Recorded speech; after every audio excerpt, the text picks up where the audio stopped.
Man, we were at 12 fucking people too. I don't know how it ended. Okay, there's still an echo. I'm typing to them. Mm-hmm. Shit happens.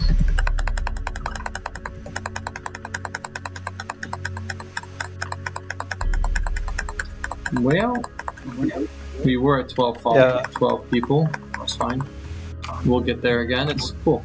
We're at 10. All right, so you guys see my screen, right? Yep. Yep. Okay.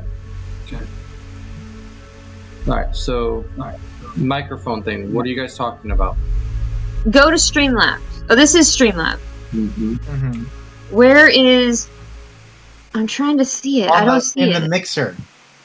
In the mixer? Yeah, Scroll. it's in the Is it mixer. scroll down there? Microphone. Well, there's that one. Uh-huh. Oh. Why do you have multiples? There we go. If I take that one off, I've already done that one already. Oh. It cuts me out. Oh, okay. I think. That's so weird. One cuts me out. Okay, so what about the other ones? Can you mute Discord then?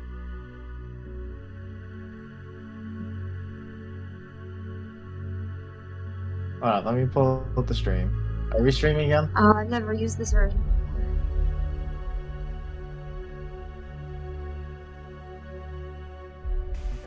Okay, can you hear Say me? something. I can hear you. I can hear you. Is there an echo? I'm gonna Yep. definitely. That's the thing, there's no echo in the stream. It's only echoing for you guys, though. For the players. How did you mute yourself the last time we did this? Yeah. Should I just mute you? I could just singly mute you on... We could all just singly mute you on Discord. Like, this is my settings. Look. Default, I have that. That's all disabled. This is on. This is what I had to fix for you guys to hear me in the stream. Everything else is disabled. Okay. There is no other mics enabled, though. That's what I don't understand. Well, no, can you... What about Discord, though? Try and mute yourself in Discord and see if they can still hear you and we can still Yeah, hear you. mute yourself in Discord. There you go. Try Okay, that. can you guys hear me? Yes. Yes, you're very quiet. It's quiet, but yeah. The thing is, the stream's gonna have a bit of a lag for us, though. Yeah, and I'm using my phone, so I can't. Yeah. Oh, that's a good point. Did you do anything different between then and now with your settings? No. That's why I don't understand why we're having these issues. So we have output, input is up. Maybe if I choose that down to 70. Oh, What about? hold on. What is your Discord settings right now? No, hold on. I think I might have figured it out.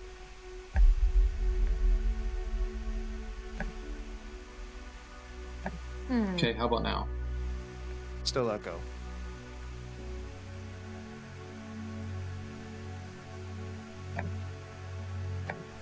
Discord hasn't changed.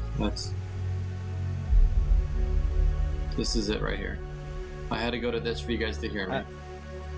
How did you Okay. mute yourself the last time we did this? Because this ain't the first time we've done this. We did this the Yeah. first time we streamed, but that was like weeks ago. And it was fixed.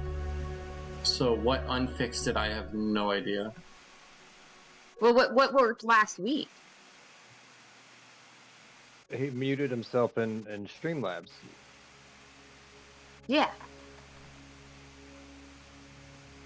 Do you remember how you did that? Oh, it's not... Oh, And it'll be different than how we do it, because he's... Yeah. because he's on the desktop version, yeah. Well, I'm using the desktop version. Oh, cool. So do you want me to just... No, I'm gonna figure it out. I'm gonna figure it out. Try something. Is my microphone still working? No.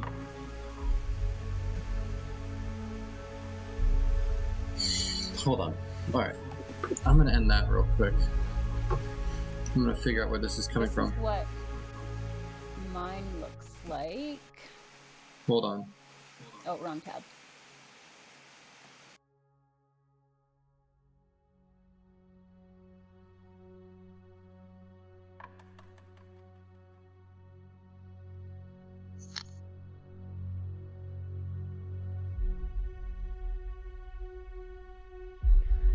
wouldn't. this I is what wouldn't mine change looks like. anything. And I go down here and press this to mute and unmute. Ah! Echo. Oh, why do I hear myself? Because I unmuted for a moment. Oh. I see.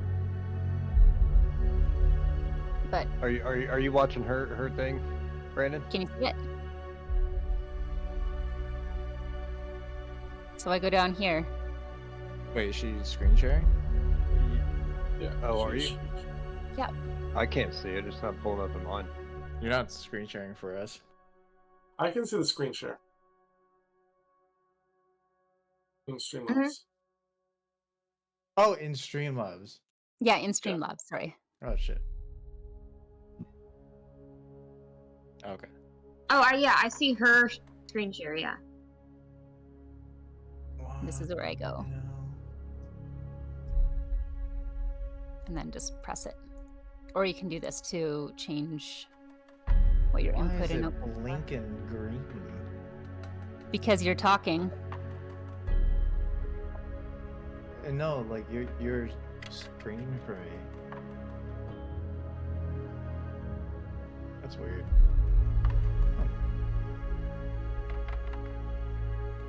Ghosts.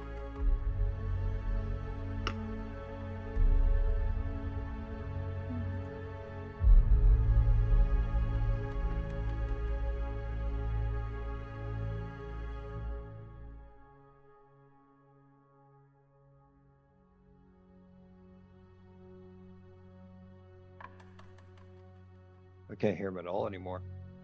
Oh, I don't think he's talking unless he's frozen. You frozen? Yeah. Briefly froze.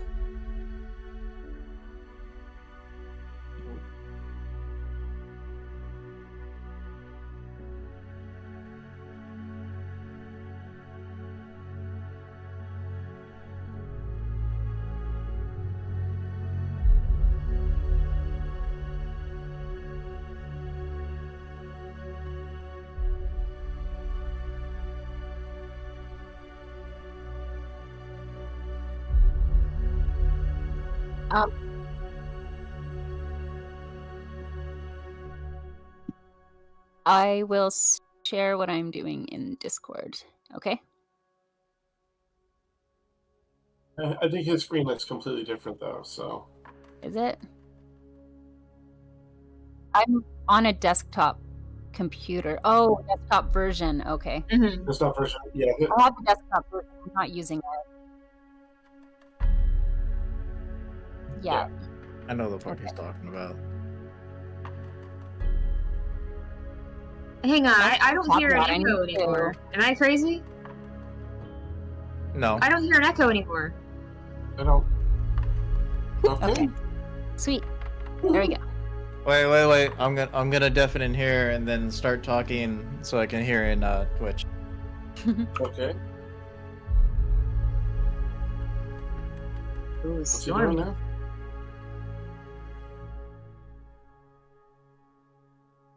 Start talking. We're talking. Yep. Anyone? Bueller? I don't hear him in Twitch.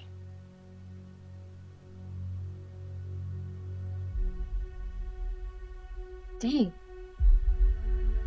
Are we supposed to do? No.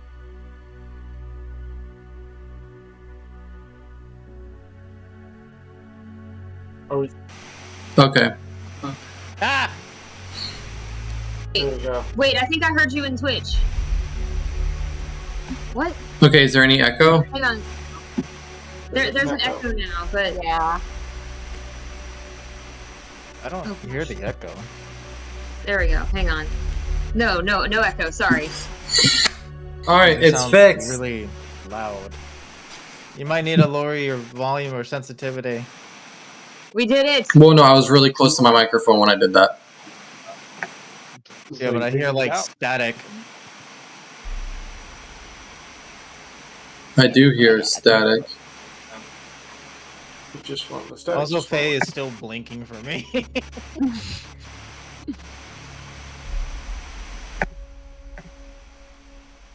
Maybe I'll. Ah! Did that do it? No. No. It's like flashing green. Am I the only one seeing this? Flashing green on That's what? fine with me. Okay, why do we have a static now? Oh, I hear the echo. That might be me. Hold on. Ooh, I hear the music now. I didn't before. The music's cool. I heard the music from. I think I heard the Everybody else music is from saying it sounds great. SoundCloud. Do you guys hear a static? I hear an echo. I hear still. an echo. We hear when the it's- echo. Okay, what's your Discord settings though? Like, what's your actual settings? Like, pull up settings.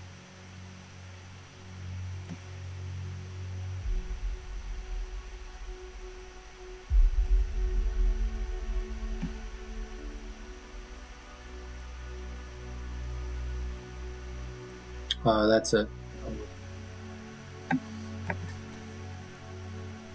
Technology. I'm afraid of stream sharing, so right now my input and output are all the way up.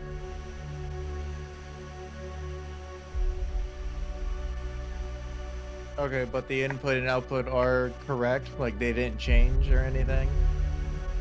Or you didn't change them recently? Microphone array, yeah, they're the same. They're just how they. I don't know. I never look at this. Okay. And your headphones are Realtek, or? The headphones are just for me listening. The microphone's in my computer. Hang on, guys, I have an idea. Yes. I hope this isn't like, I don't know, but if we're supposed to be hearing him from Discord or from Streamlabs? Like We that. should be hearing him through Discord. Okay, so nobody. But I'm hearing him through.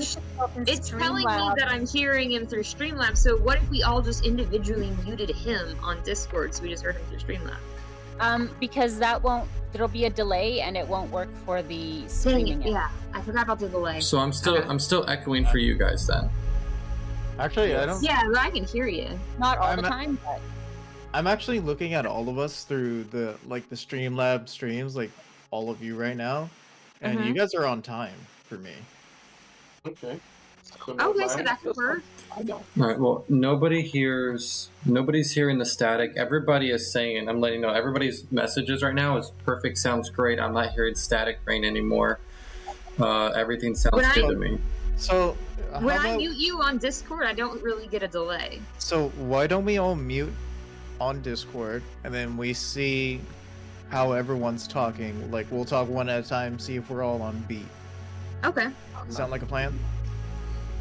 sure. I don't know There's how a to. delay for me. It's like 10 seconds. Well, everybody else in the Discord in the Twitch stream right now. Are we good to get started? Because everybody's saying we sound I'm good. good to go. I can. Yeah, your echo's not too bad. I can live with it. Okay, and then we'll fan out the echo after stream. I'll figure it out. Yeah, that's fine. Can you guys individually mute? When him I in when I Streamlabs? muted him, I have him muted right now, and there's no delay. But yeah, I say we just start. All right. Okay. All right, guys. For all of our streamers, I apologize for the wait. Thank you, everybody, for being here. Oh, I do hear myself now. I hear myself from somebody.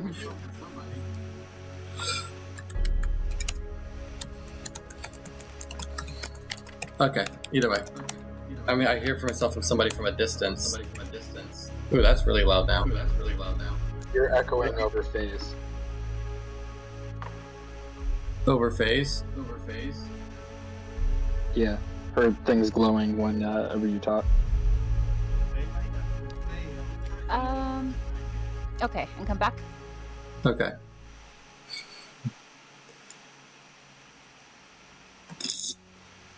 Well, almost there. I can't hear Forward if he's talking.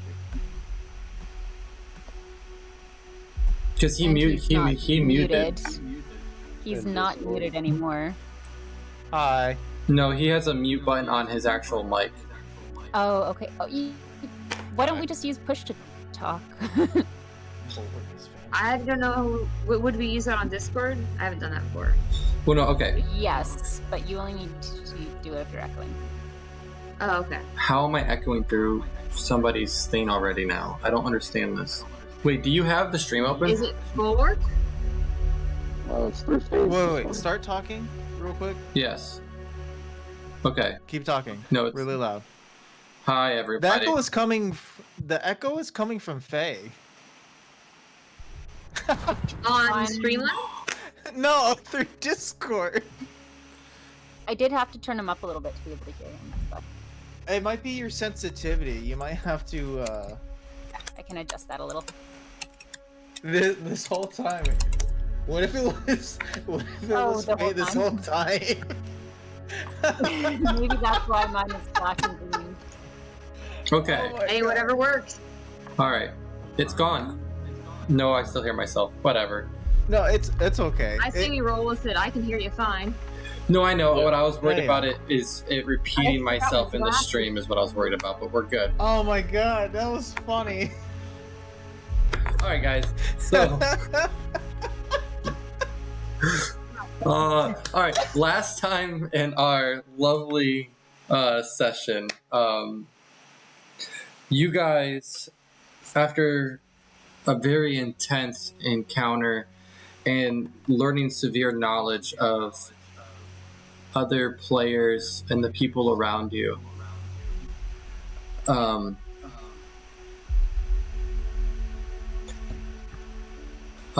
you guys,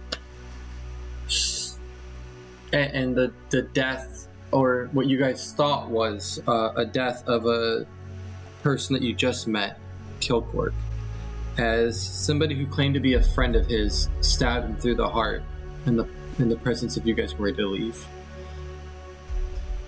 Deciding some of you to go through his things, figuring that he was deceased to find more knowledge, and two of you decide to try to bury him.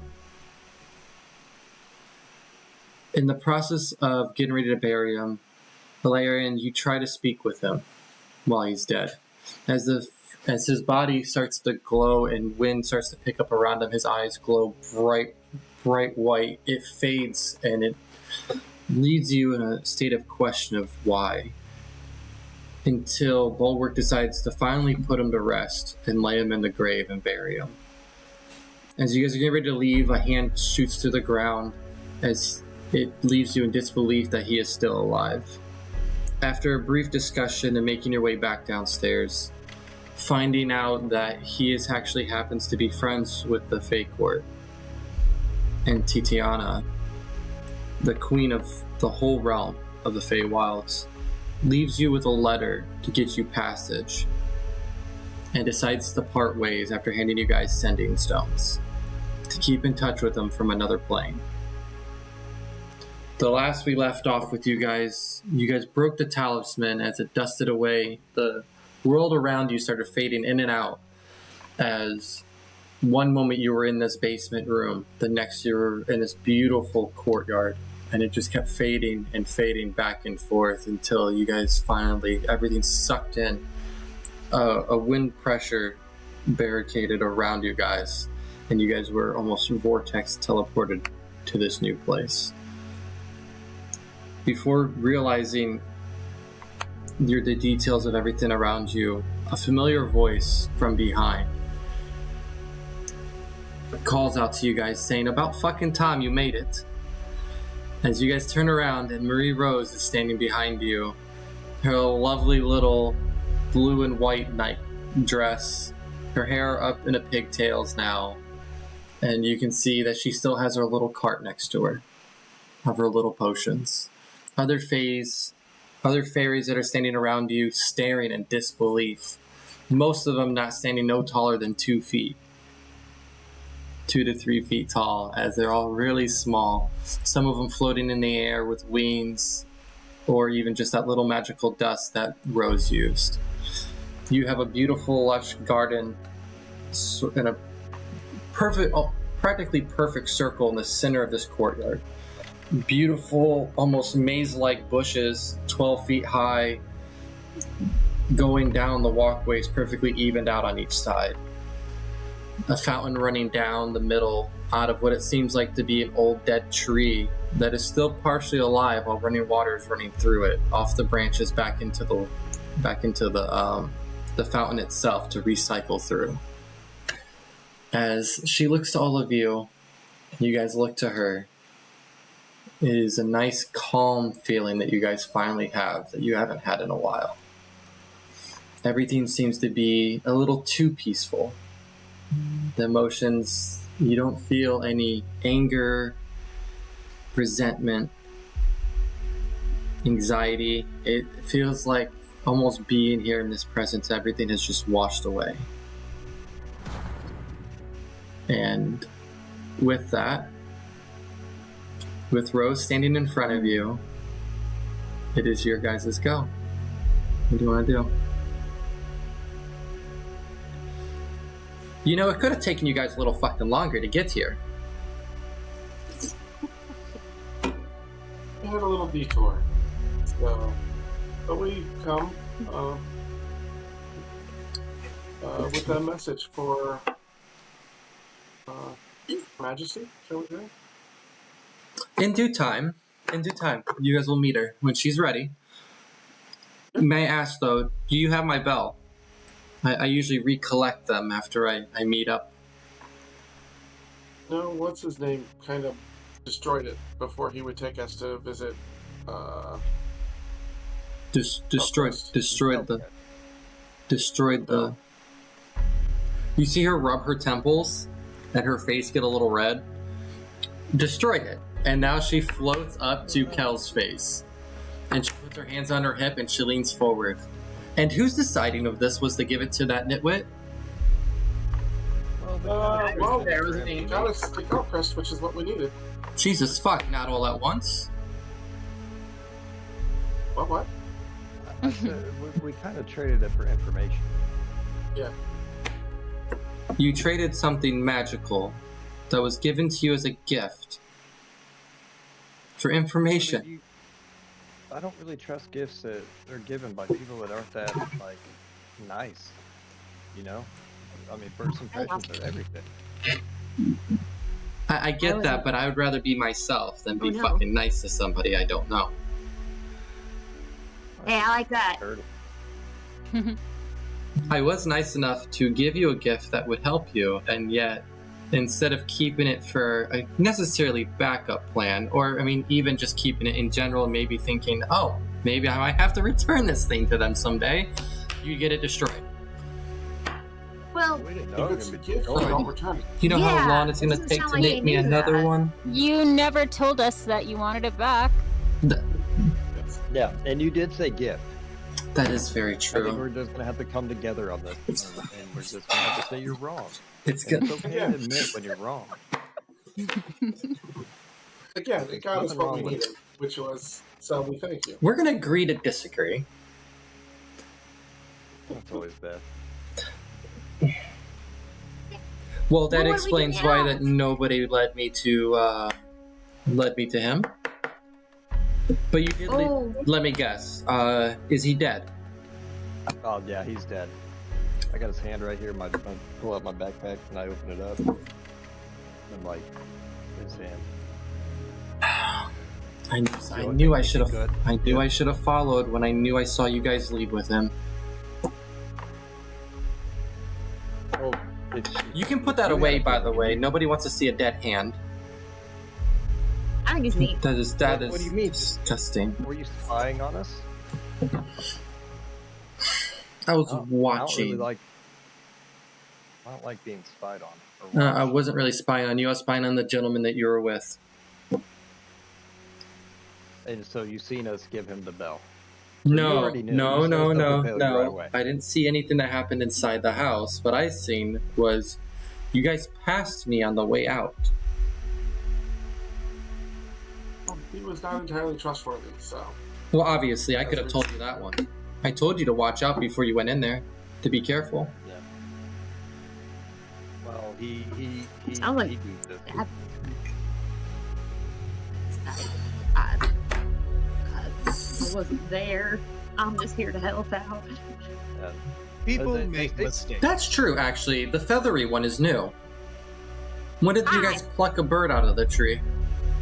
Hey! She is our Use the friend. word bird. She is a sentient creature. Yeah, that's a little racist. Well, here she's a bird. Your race doesn't exist here, just like a walking robot that you guys have does not exist here. Oh, cool. So I'm like the only one here? The only one of your actual kind, yes. There's one other Aarakocra that I know of, but he's probably dead. That's special. Oh, no. Since you weren't with us the last conversation, and I don't know how much your friends decided to catch you up on, but he was somebody I was looking for that you guys happened to rescue at the camp that you guys were at. I remember him. And then you guys decided to lose them too. You guys have a very good track record of losing he was things. dead. They suddenly vanished on us. Can They you tell us what didn't happened? stay with us. Yeah. We had a I'm just And they giving you a hard deviated. time. I'm just giving you a hard time. We already went over this before. They probably got lost in the forest. The forest shifts. It changes. Okay. It's weird. And- They won't even let me and- fly around, and trees knock me out of the sky. I don't like it. As a mention of the 3 that got lost in the forest, I'm gonna kind of look around and recall that we are missing another 3. 4. Yes. Where are they? You're missing 4. I came back from being sick, Well, we and knew it was where- like, where's? Flora was? Were we supposed to them before we left? Where are they? I think they're back. So you guys, Well, we can meet up with them after this, maybe. you do understand that there's only one path from here. You either, I already know what your journey is. I was already kind of informed that you guys are trying to find a way home, correct? Yes, but for everybody. Okay. This is your only chance. Oh no. For you to leave and go back, you would have to wait for another opening for the queen to be free. That Could we be, somehow? That could be days to years. Can Everybody you go seeks an get them audience. for us? The only reason you Yeah, have is an there a audience. way we can contact them? Can you retrieve our friends? Or is there a spell that could help us contact them for them to get here? I could help you find a way to get them. Or at least get them here before you leave. But it's not going to be free. What do you need? Trade me something of most value. I have a pole that turns into a fishing rod. Bulwark, I can use Bulwark magic to- walks up, and he kind of like opens That's up all his I have. arm and pulls out a dagger, and he hands it over. This is precious to me. She puts her hand slightly on it and gently pushes it back to you. She goes, "Sweetheart, nothing to you, but I don't mean precious to you. What I mean is precious in value." Oh. I'm gonna start rifling through my bag. Isn't gifts from a loved one precious? I may be rude, but I cannot take something valuable that was given to you, somebody that's loved. I'm sorry, but whatever you've heard about us, not all of us try to steal the most precious items from people. If I it is have another cherished by dagger. if it is cherished by you, then I guarantee you should keep that close to you. Bulwark puts it back in his arm. And then The innkeeper we met seemed to feathers were somewhat valuable.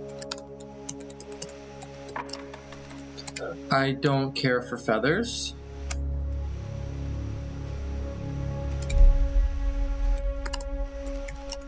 how? Does nobody Like this? have anything magical? No rubies, no crystals, nothing worth of value. I have this lovely necklace of Featherfall. I have a pole of anglings. Because I like to fish. But it turns into the fishing rod. If you're willing to part ways with that necklace, I could easily resell that or trade it off for something better, and I'll go retrieve your friends for you. Already? I think it's worth it to get our friends. Alright. I will hand it to her. Do it. For our friends. She holds it, and she takes it and examines it, and you see her eyes flash green. And she goes, you weren't lying. It does have that ability.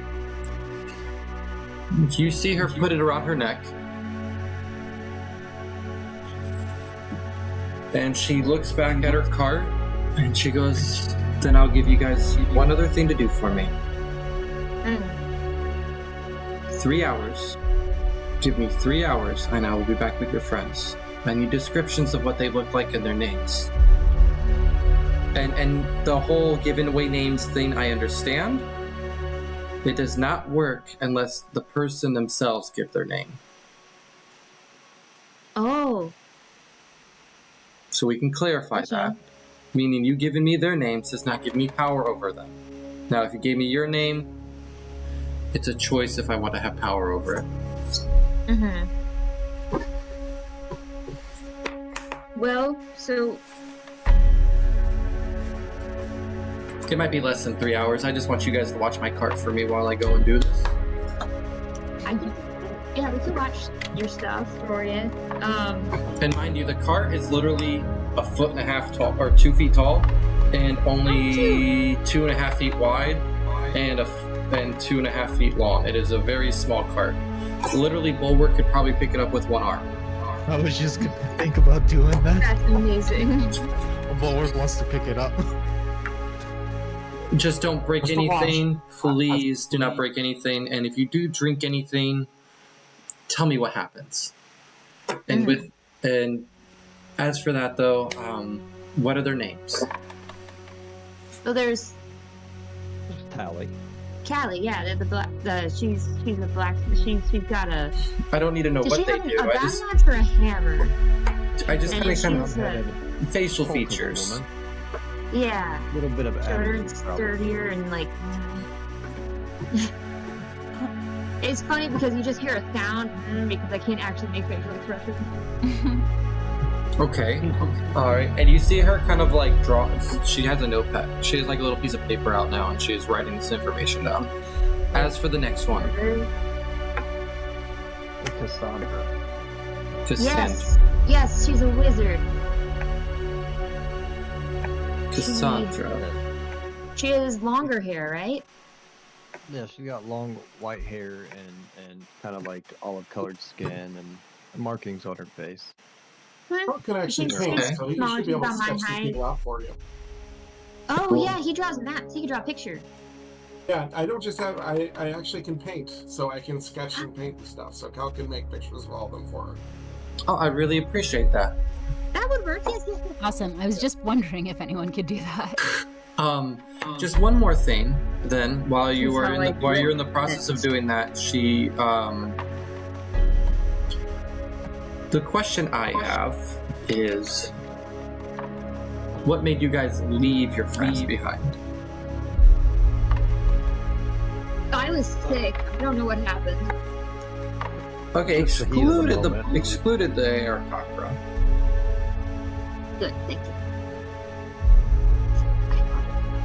I mean, if they really matter to you, then why leave them? I'm just trying to better understand that. I'm just trying to better understand. You go all this way to, from my understanding, told me to save them, and then without a second doubts, you guys just.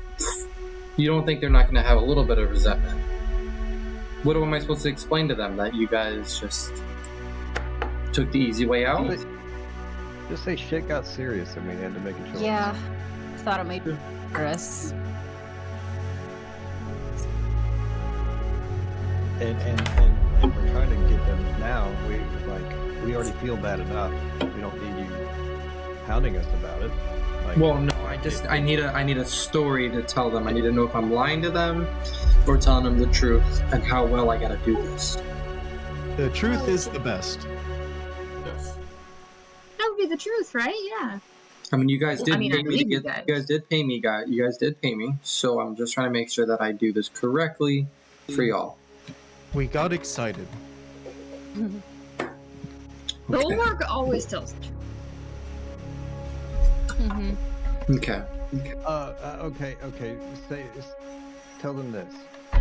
Tell them that there's a bigger Null encampment, like a stronghold, bigger than the one that we saved him from. Even though it was us. Okay. And at this point, are those pictures done? It's been a couple. Yep. She takes them from you, and all right. I will start at the bar and trace their steps. Well, good luck to you. Thank you. Thank you. Hopefully, here within the next hour to 3 hours, I should be here. Okay. And what is We'll just hang out here. around here? We have to protect the cart. Bulwark's holding the cart. She has it picked up. He's literally like gripped it. Oh man. Protect the cart. Carrying it on his shoulder like a boombox. I could. As like they're that. to do here,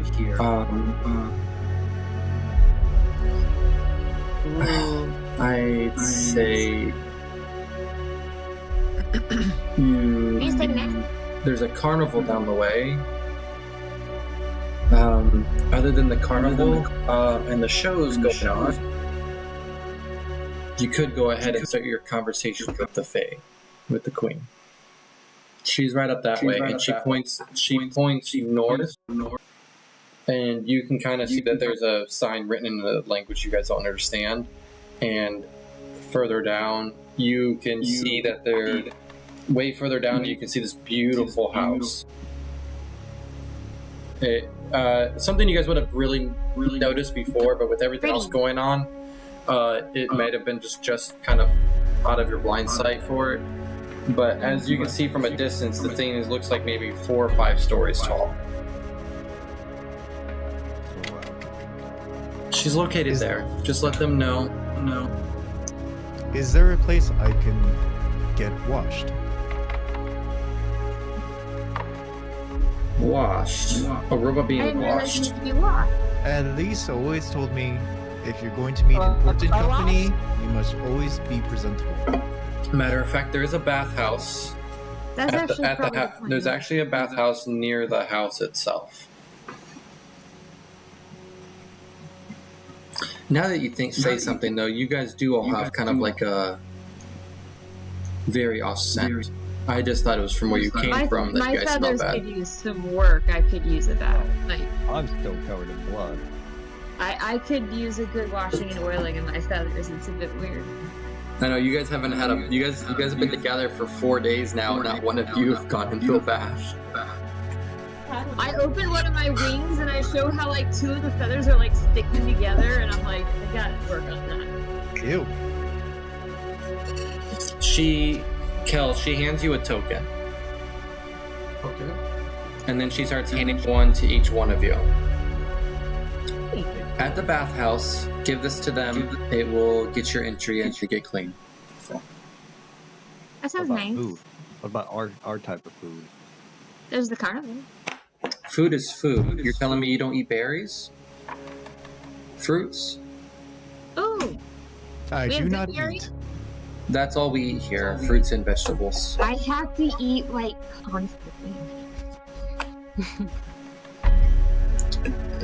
When you guys meet with the queen, there will be food there. I promise you it is not poison. But as for Is now, it part of that rule of like not accepting offers of food or something? it will be rude her offering you food during the court not to accept it. But is it part of that like risk of a trap type of thing? She will not Doesn't trap really you that matter. way. If she's gonna trap you, she'll Okay. make it very plainly clear that she will trap you here. Okay, cool. She's a one of making deals, so she'll make it very clear what she wants. She will not try to trick you. Okay. Well, All right. We will put our That's trust not in you like we have the people before us. Maybe I can show you that some people really can be trusted. Thanks. And that maybe next time, don't always listen to all the rumors. And with that, she vanishes. Whoa, it's cool. I gotta learn that. Leaving just a cloud of dust. Cleo would like to do something that I think her character would probably want to do. Okay. Hey, Bulwark, can I see that cart? I do not have consent. Oh, that's probably a good point. But like, could I just look at it like while you hold it? I just want to kind of see what's on it. Like, I don't want to touch anything or do anything with it. But Cleo's like pure curiosity of like potions and shit is kind of like, ooh, what is that? Bulwark sticks it out with his one hand. I would like. I'm trying to decide: would I look at magical properties or would I look at more of an investigation? I'm thinking Arcana. Get Ray to tell her. I just kind of like, what does she peddle? What does she do? You know? Oh, she wasn't there for any of that. We have Oh, consent right. for the potion. He has some random potions that she manufactures. She does not know what they do. Yeah, basically, Oh. you take a drink and it's kind of a lottery. What happens to you? That's fun. I'm not gonna try it, but that's fun. That is exactly. I think that's how we all felt. How fun. Okay. Well then, instead what I would like to do is if I could just fly up and do like a quick circle above us and make sure there's nothing else weird standing out in this really pretty area. Say that one more time. I'm sorry. If I could just do like a short, like a quick, like a fly above us, like in a quick circle, like not going very far, just to like get some height and make sure there's nothing else strange that stands out to me in this weird area. Like, it's really pretty, but I think Cleo wants to just kind of see more from above for a quick sec. Yeah, go. How high do you want to go?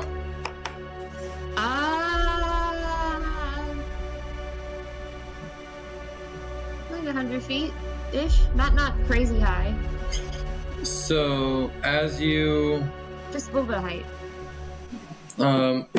as you get about to the 60-foot marker, you feel a barrier, and it presses up against you, and you realize you can't fly any higher than 60 feet.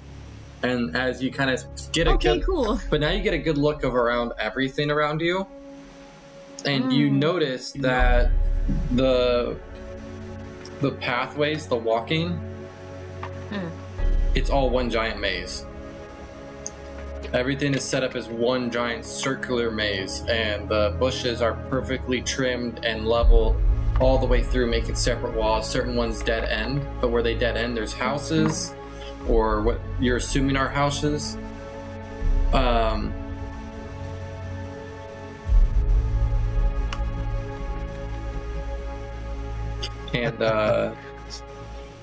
And you realize that it would actually be very easy quickly to get extremely lost in here if you try to leave, and there's only 2 points of exits, and neither one of them are near you.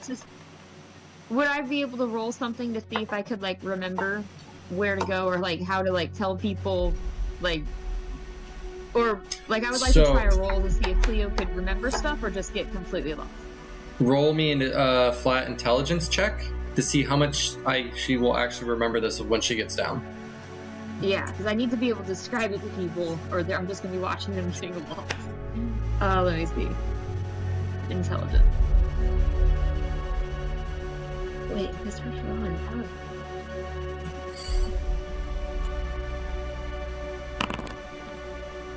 21.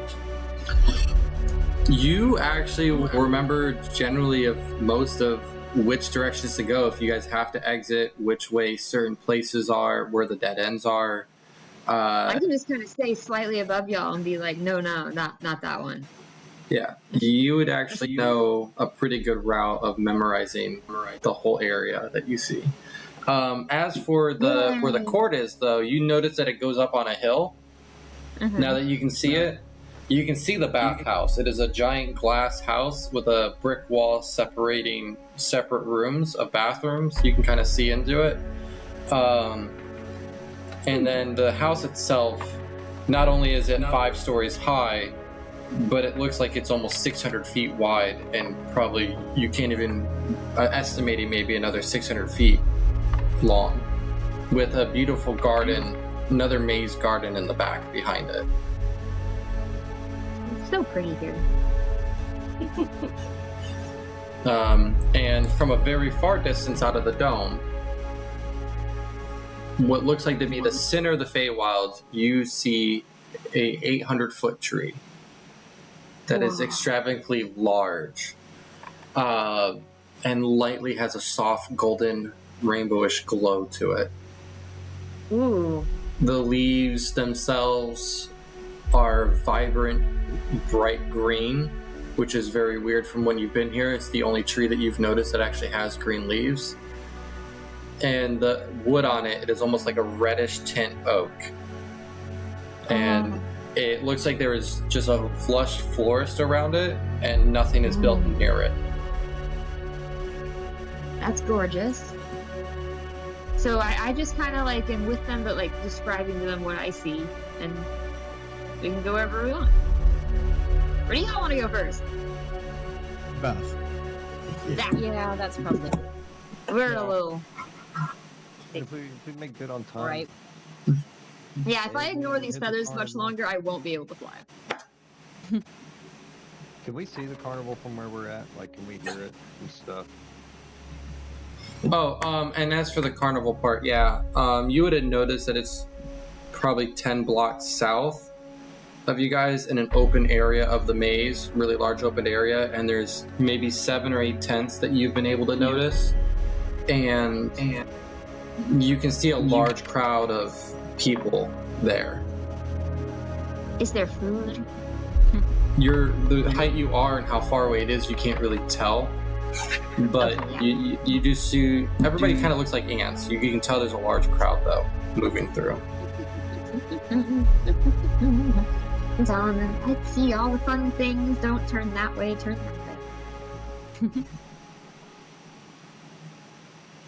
So, as for the baths, is that where you guys you're going down and heading? Yes. Yeah. And can I just be kind of describing that to them? But as Kelsey, I have to leave. But you guys like walk to the baths. I'll be right back. I'm sorry. No, you're fine. I'll be right back. Real quick though, I have a question because I know his internet has been screwy. He doesn't have internet, and I have to make sure he's still there. Danny, are you still alive? Yes, I'm still here. Okay. Because, I haven't heard you say one word this whole time, and I know who you're playing, but I just had to make sure. I haven't got no smart-ass remarks, I haven't got no comments, no jokes. Just very surprised. I wasn't sure how robotic-y I was, so I was just muted. Okay, you actually sound pretty good. Okay. It might be Why? because it's later in the day and not as many people are using their phones. Alright. As you guys make your way to where the baths area is, you see that there are 2 kind of like guards. Not really guards, they're like chauffeurs. They're dressed up. One of them is a younger male, little pointed ears, bright orange, short, spiky hair. Looks very young. And as you notice, all the Fae people, all the fairies look very young. It's really hard to actually differ what their actual ages are. As you guys, and another little woman in a nice, beautiful, long black dress. Both of them standing about 2.5 feet tall, and they're both kind of floating there in the air. kind of just sitting. One of them is reading a book. The other one looks like they are kind of just messing with spells, like cantrips, just kind of making like little sparks out of their fingers out of boredom. And as you guys walk up to them and make your way, the gentleman goes, "Ah, you're a bunch of weird fucking people." Thank you. Hey, excuse your language. I really don't mean that in a bad way, but I'm just saying that. Whatever. What can I do for you? We would like to be a bunch of weird, clean people. Yeah, right now. Okay. Do you have Pull out payment? the token. Yes, well, I pull out the coin that we're given. It was for the bandits, right? Oh. And he quickly slaps the girl. Straighten up. They're sent from the queen herself. And he bows to you, and he goes, "I sincerely apologize for talking to you the way I did. Apology accepted. Just whatever you do, please do not share it to the queen." You called us. You just- called us some ugly Yes. looking. Yeah. Okay, I apologize. He Like, gets that he gets is- down and he goes to your fetal area and he bows and he puts his head between your feet and he goes, "I am very sorry." You shouldn't bow to anybody but your God. We bow down to anybody the goddess sends to us. Those tokens are strict tokens only given from her, which means they are some of her top favorite guests here in the city. We must treat you with complete respect. Bulwark wants to pick him up, like, with his 2 fingers and, like, prop him up. Like, it's okay, friend. Could I do an insight check on that situation to be like, wait, what does he mean? You know? Yeah, go ahead. Yeah. 1 moment. I have a spell to I'm use. gonna try to persuade him that like it should Number be 1d6. should definitely make it worth our while for his transgression, because that was Insight. true.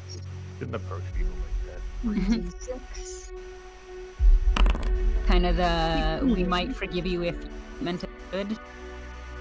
I rolled a 16 insight check on that coin and her situation. He is generally freaking out because he now thinks that you guys are the number one, like these special guests. I can hear myself really loudly. Okay, there we go. No, I don't. He thinks that you guys are like this high-end special guest for the queen, Oh, we are. and now he's afraid of getting like. You can tell he's so fearful to the point though that it's not fear of like being yelled at, but potentially being severely punished. Is there something we could roll to like try to calm him down and be like, hey man, it's cool. It's cool. You can see the girl's freaking out too. She's being silent, and her eyes are widened, and she dropped her book. Like literally didn't even care where the page landed. She dropped it, and she's just sitting with her hands in her lap. Can Bulwark pick up the book and give it to her? Yes. We're friendly. There Then- you go. And as you do, she grabs your hand and kisses it, and she goes, I'm so sorry for my friend's moron of a coworker. He wants to pat her head, but then like stops. Do I have consent? We don't tell you no to anything. We're guests. You're just here to. Of course you're guests. You're not just guests, but you're guests to our goddess. You know how hard it is to see her? It's a blessing. I guess we're really lucky. So, best spas that we can give you. And she walks over and she grabs the other guy by his hair, and she goes, "As for you, you better go find something to do and start scrubbing the bollocks, because those need to be cleaned. They're extremely dirty, and you don't deserve to be up here anymore." And you see her drag him through the door and basically throw him in. Now, as for the rest of you, best spas, new clothing. We are going to dress you guys up in the finest linens that we can get. We will have tailors measure you, make sure they fit. As for anything else that you guys don't want to take off, we will make garments that will fit around. I can't get wet a lot. Sponge bath it is then. We'll have somebody personally bathe you ourselves. I can bathe myself, please. I was talking to the robot. He said he can't get really wet. Oh. So sponge bath. Bulwark, do you know how to bathe yourself? Yes. You need any special things like, I don't know, rush or something, or oil? Oil. Now, Is that what you bathe in? oils. We can definitely get you oils to bathe in. We can set it up now. And she snaps her fingers, and three other fairies walk out. Please make sure to have a bath completely filled with oils, the finest of you can, with scented. No, miss, you misinterpreted. We were asking our friend what he bathes in, because Yeah, oils. So he's gonna bathe in the finest oils today. Bulwark digs in his pack and pulls out like a can of oil. This oil. Motor oil? Bulwark like squirts some oil in his hand and shows them. This oil. So the oil we have is clean. This is clean. Just trust me, please. Bro, This will be the best. That's not clean. Ours is scented. I'm not putting cooking oil on the Chevy, are you? He will be on everything to make sure that he's fully clean and able to move, and we'll make sure that make sure all of his joints are oiled perfectly.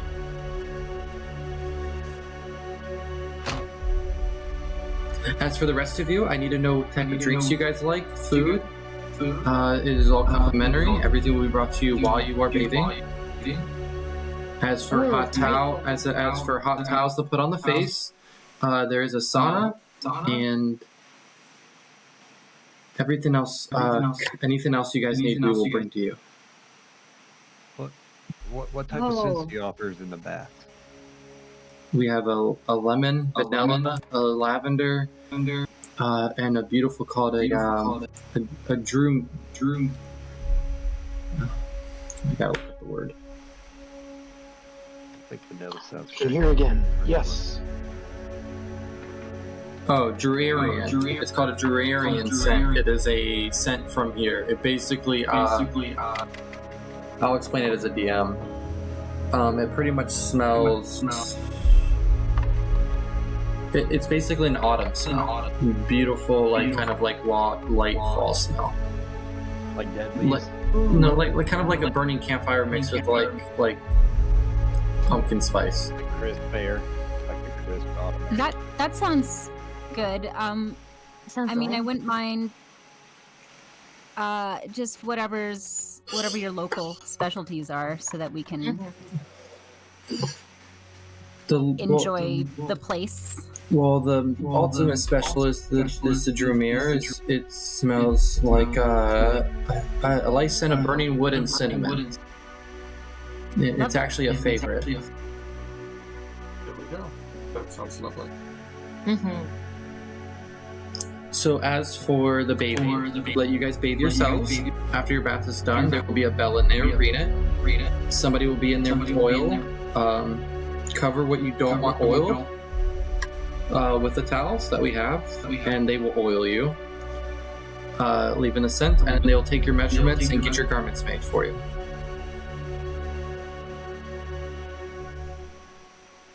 And with that, she opens the door and she gestures you guys to follow her. Y'all said something about drinks. Could I get do you guys have tea? We do. Oh, I'd love some. Ground up and brewed here. Ooh. It's all really fresh. So we don't make the tea until we know the person wants it. Ooh, that sounds just yummy. Any honey, sugar, or cream? Ooh, I'll take some honey.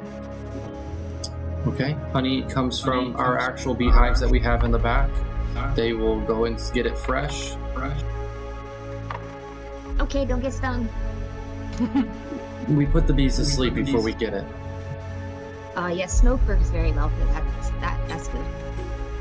Smoke? Who uses smoke? We just put a sleep spell on them.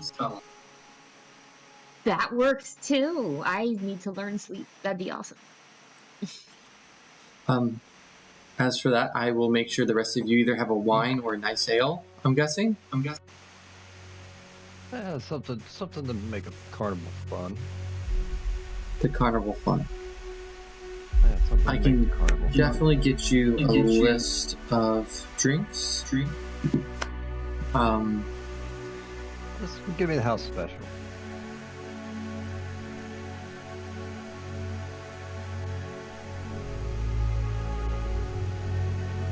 Okay. I will make sure to get you that. It'll be a surprise. Our house special changes. That sounds. As for the lady, Elven, we have an Elven moon wine. It's like a soothing blend of herbs and flowers, perfect for calming your nerves.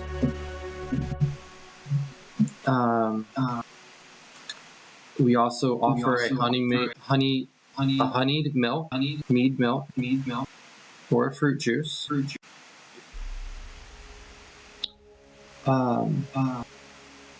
And as for you, our Fairy Fire cocktail is what I'll be bringing you. It's a luminescent swirly drink that glows in the dark. So if you decide to take your bath in the dark, it does glow. Giving the drinker, which I'm guessing you can see in the dark, it technically gives you a little temporary dark vision, and it tastes almost like strawberries. With a little bit of spice to it at the end. Is that okay? Yes. Sounds delicious. As for you, Miss... Oh, sorry. Can I get my armor too? Armor. Same. All of your armor and your clothes will be completely clean. You guys will all have your own separate rooms. The baths are heated up to about close to steaming temps. They're almost like being in a hot spring.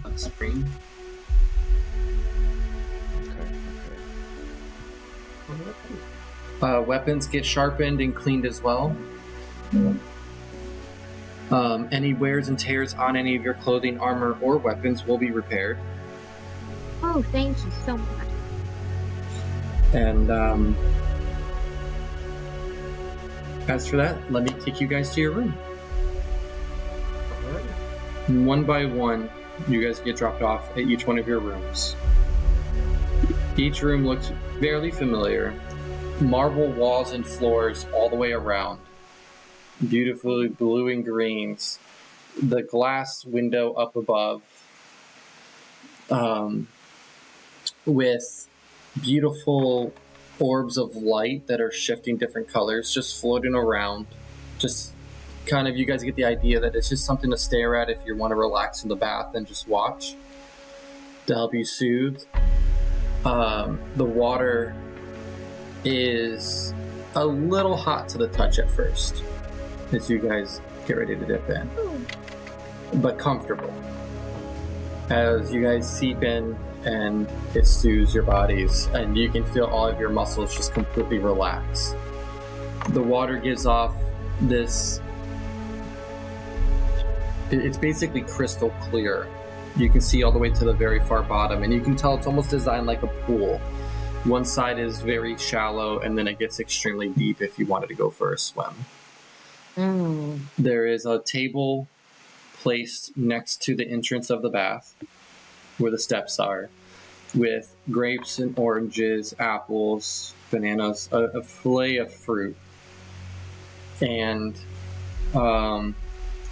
there's complimentary drinks already there. All of them are exactly the same thing. With a note letting you know what the drink is. And on the note, it says, Dragon's Breath Ale. Ooh. A spicy, fairy ale that leaves a warm, sensitive sensation in the throat.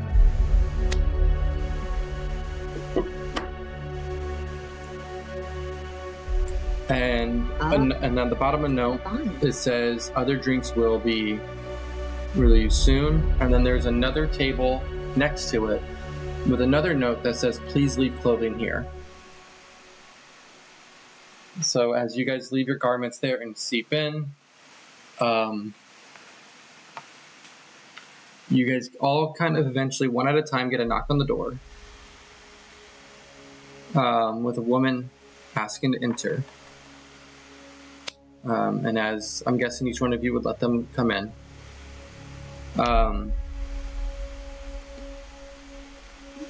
For the rest of you who didn't request a drink, you see them bring you a dark red wine with a bold, almost metallic taste to it if you do taste it.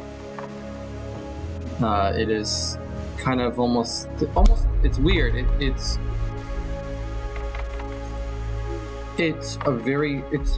red to almost black, but when the light hits it, it lights up red almost like if it was kind of like blood.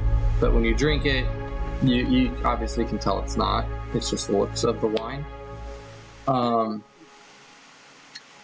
As that happens and they leave you the drink, they all take, one by one, takes your guys' clothes out to the cart that is in the hallway as they take all of your things and bring them on their way.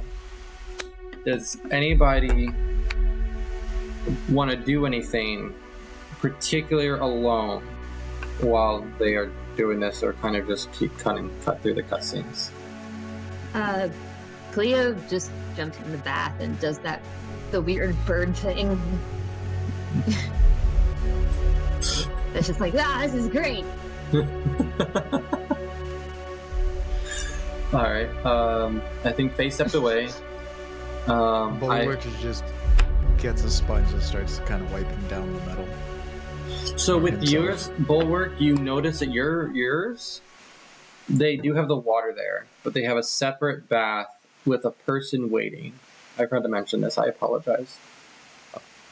There is a little woman there, short black hair. She's not wearing a dress though. She is wearing a vest with kind of like knee-high pants, holding a sponge and a vial of a very beautiful colored oil that you've never seen before. It almost has like an iridescent teal color to it. Can Bulwark smell? Warforges can smell, can't they? No idea. Warforges can smell. I think. Huh? Like they stink, or they have the ability to smell their things. I don't remember if they actually have the ability to smell their things. I don't think. I don't know. Maybe they have like a chemical sensor, but I don't see for having a sensor. Are you capable of chemoreception, either taste or smell? Yes. I'll say yes. Okay, so we'll just say no tasting, but he can smell things because he obviously can hear. You can smell.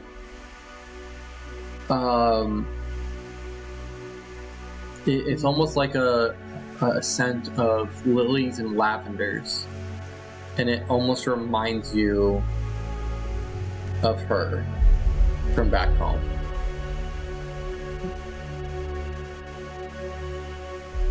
If you know who I'm talking about. Yeah. And it brings, and you get this sense of joy and peace as soon as you smell it, you close your eyes and you picture the last time you ever saw her when she was flying away. And you finally remember the words of what she said to you. As you remember the words from her saying, "Please come home when you're ready. I hope you find your peace." And the words resonate with you again, like they did back then.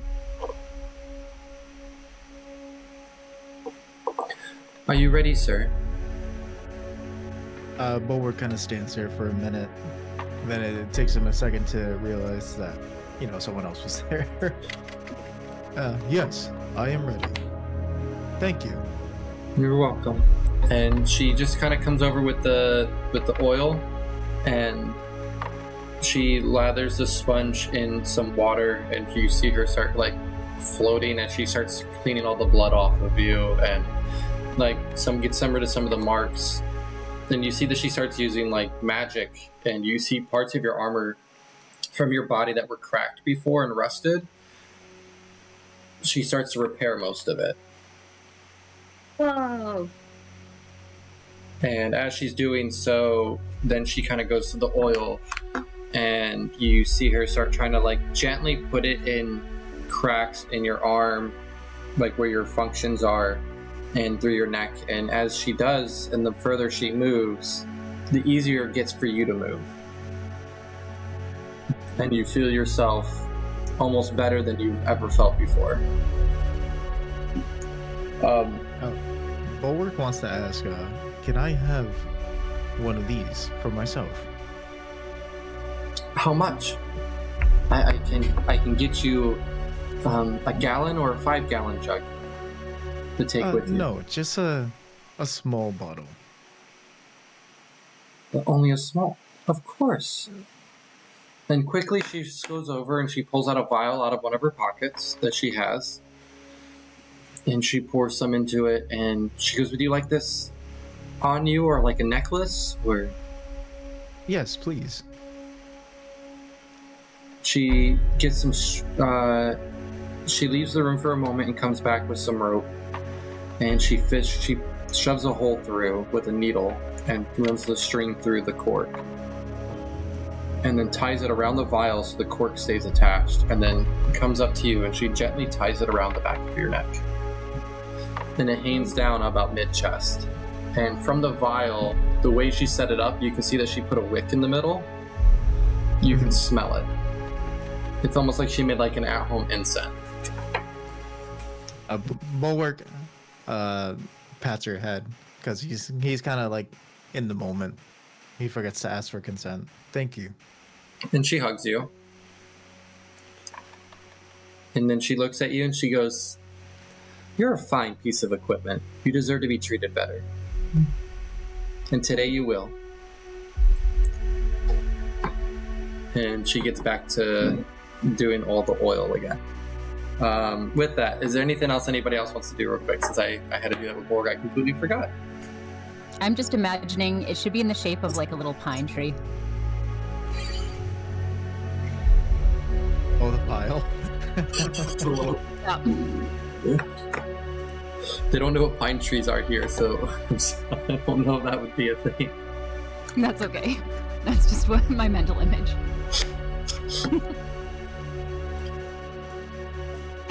They're just kind of settling that, like, yeah, it's great. All right, so Danny, or Serene, Valerian, and Kel. Anything you guys want to be doing while you guys are enjoying yourselves in this moment, finally alone? The one thing, I wouldn't let my actual clothing go out I have actual magical clothing. I can clean it myself.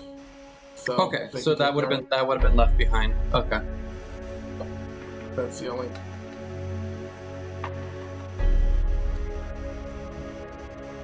Quill, I can't hear a word you are saying. You hear me now? Yes. Yes. Okay. Well, that's great.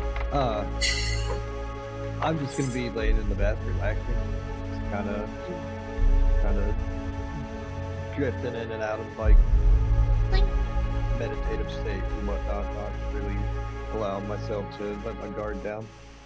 Okay. I'm just trying to enjoy what I can. All right.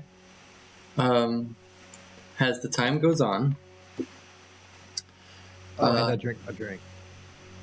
yeah, and as you drink it, it has a very smooth. It's very smooth going down, but then leaves like an afterburn, almost like you can really feel like you're drinking something extremely strong, and it makes you feel extremely warm on the inside, like a very comforting warmth.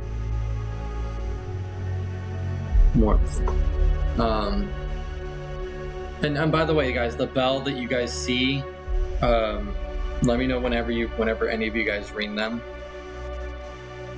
Unless you guys are at that point where all of you are going to eventually just start ringing them. Is that something you guys are going to be doing then, or? Well, What is I the was bell wa- again? The bells are next to the baskets of fruit, and nobody's Oh, going I'm to just come saying, in. what were they?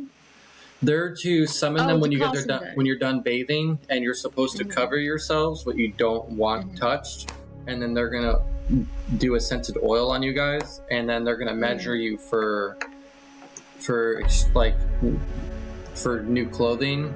That will, but while they're measuring you, they're gonna find out like how much of your armor you're gonna be wearing, what you're hoping to keep on, and they're gonna shape it around your clothing.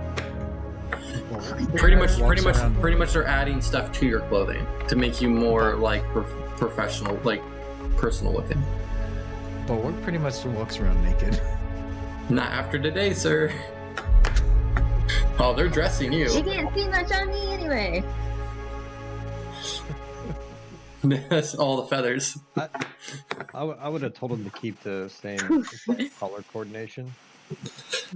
Bulwark will ring the bell after he's done. Okay. All right, I do that weird thing where I shake and then I poof and then I go back to flat and then I ring the bell. That would have been great if you just say poofy.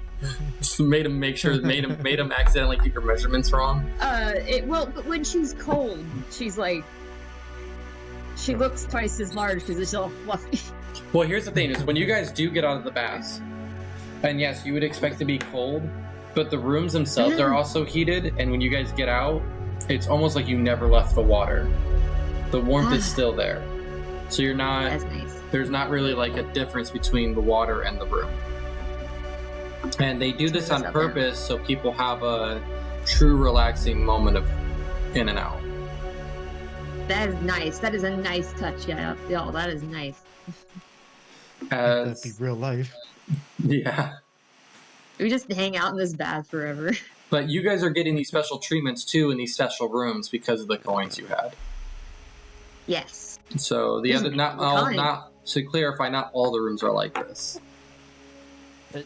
So And during that time, I also would have rang the bell, but it would have just been to summon the one guy that was rude and just lecture him about how you should treat people when you first meet them. Like, it's not good for business to call people ugly. I was going to write like a quote or something on a piece of paper and hand it to him, or just give him some kind of advice. He don't even say nothing. He is, the whole time you're doing this, Solarian, he's at your feet, kissing your feet, and like crying, physically crying. You don't have to kiss my feet. I'm not going to tell on you. I just want you to know that, like, you may get somebody who's not like so nice and actually tries to squeeze for all that this is worth out of you. Kitty attack. I'm sorry. Yep. That just distracted. I heard everything you said, but that was distracting. I saw a cat spawn just going wild at a feather. Yep. I'm waiting for your cat to jump on your shoulders again. No, he's out of the room. Oh, you should let him in. Hell no. I got You claw love marks on my cats, right? back from it. Alright, back to the game. He just kind of still cries, and when you finish, he stands up and looks to you, and he has his head down, and then looks back at you, and he goes, "I promise, I will treat everybody with full respect from now on." And I'm gonna ask him to give me an example, like I'm walking up to him and I'm like, "Hey, how are you today, sir?" You're really torturing this poor guy. Role play. He pretends you walk up to him, and he goes, "Hi, sir. How can I help you?" Yes, I'm here to enjoy your bath services. Okay. That's all. Do you have a token, or are you paying? See, now that's better. Cleo's in the background just gives the guy like a thumbs up.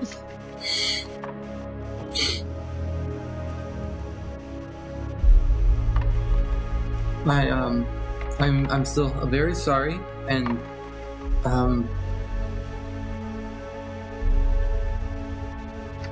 almost compelled to give you my name, and you could be my master. Maybe you can teach me things. I don't know about that. But you seem very smart, No, not smart. and wise. you're saving me. From what? What am I saving you from? We're not allowed to talk about that. Cleo wants to come in. What? You guys So are in if two you- different bath areas. Okay, Yeah. cool. Never mind. No, you're Yeah, good. because This isn't his. He called it I would have his gotten room. up out of the bath to role play, and Mhm, I I- was standing there naked in front of somebody, and I noticed. Yeah. I immediately jumped in all red faced. You imagine if Cleo came in there with you naked. I was just Anyways, like no shame, like no does not give a shit, you know. I was just thinking, Bo. I'll I talk know, I to know, I do Mark not and do that. I do not I'll do just that. grab the person in front of me and hide myself with them. If that were the case. But no, I was I'm thinking- not there. That's for sure. I was thinking Bo Oh. just barges in. Look, I'm fancy. But what do you mean you can't talk about it? Like, is there a way you can talk about it without, like, No, or she knows are everything. you? She knows everything at all times. So she knows you're talking to her. She knows are we everything. safe? You're safe. Me, I messed up. She will already know that I did, and soon I will have to pay the price for it. So, to prevent you from paying the price, you need a new master. Yes. She wouldn't see that as like a treason or like kind of like a a ring in the No, hand, I'm young enough. slippery move. The elders are not allowed to get new masters, but no, it is normal for a fairy to eventually either take someone's name or give their name. If one is not good at taking names and getting people under their whim, then people like how I am, which is why I work at the bathhouse, then we give our names to people, to somebody eventually. And that person who holds our names, well, we do their bidding. Somebody That's said give pretty Dobby heavy. a sock. Sorry, I had to read that comment out loud. That was great. So would this spare your life? Yes. Because this sounds like some sort of like. But there's two different ways of giving a name. Like I can give you my name, as in just hey, my name is, but actually giving my name Sorry. is it's more like a ritual. Can I get dressed for the ritual? Yes, and you notice that he has not looked down one time because you have not mentioned that you put a towel on. So his eyes are up as high as they can go this whole time. He is not trying to be eye level because he's only 2 feet tall. Poor guy can't look straight. Dude, neck hurt, bud. I'm okay. You look kind of strange. Your face is turned away a little bit. I've never seen a fairy before, but I will let you get dressed. And with his head still cocked straight up, looking at you, he does a turnaround without ever looking down. And he still has his head up and he's just walking towards the door. And when he gets close enough, he finally looks forward. like I will sit out here. I can't make a decision like this by myself. Like this is too heavy for me. Maybe I could speak with the others about this. He's staring at the door. I truly want to help you, but I don't know if it would make matters worse for us. Is what I'm trying to. It won't.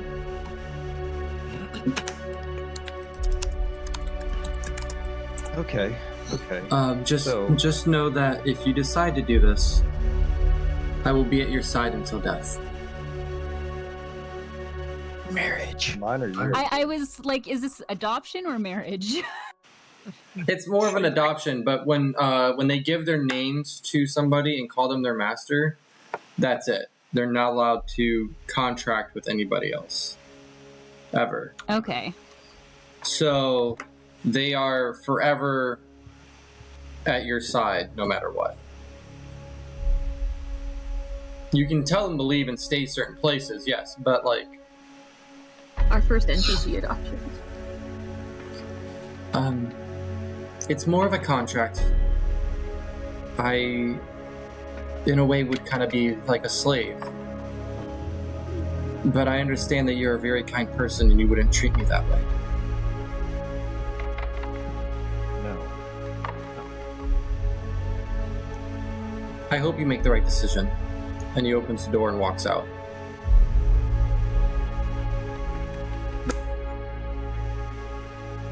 So how is this layout? Like, can we hear what's going on in the other baths, or are they just separate rooms completely? They're completely separate rooms. The walls themselves are about 8 feet thick. Concrete. So they do it that way so everybody has perfect privacy. And they're soundproofed.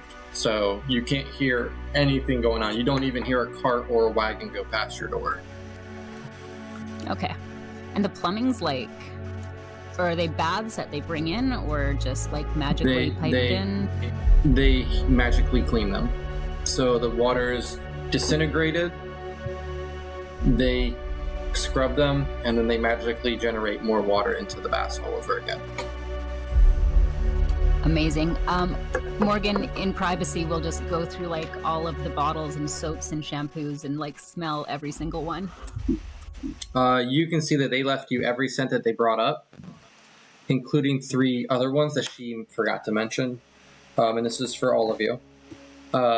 There's one that kind of just smells like the forest, almost smells like just kind of like a winter green, like the kind of like Christmassy scent. The other one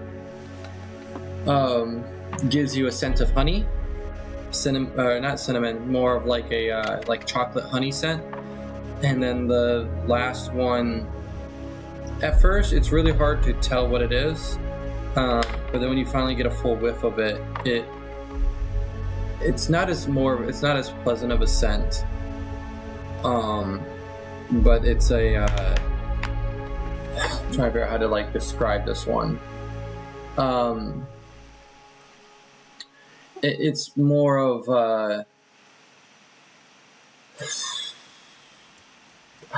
I got the description. Hold on. I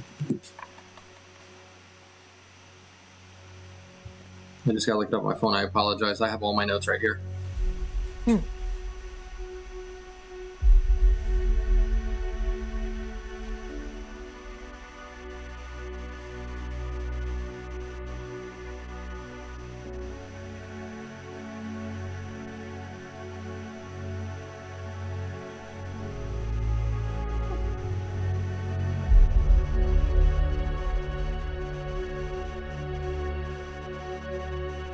So at first it has a warm, inviting aroma that envelops you, but then it kind of thickens the air and makes other scents kind of dissipate. Almost like wooden beams and like burning barrels with a mixture with a sweet honey and hint of smoke and roasted malt smell. Interesting, but it kind of cancels out other ones. Mm-hmm. Well, sniff that one in between just as a palate cleanser, but pick a couple that go well together. And all the while she's smelling them, she's trying to like associate them with different memories and see if anything's really familiar.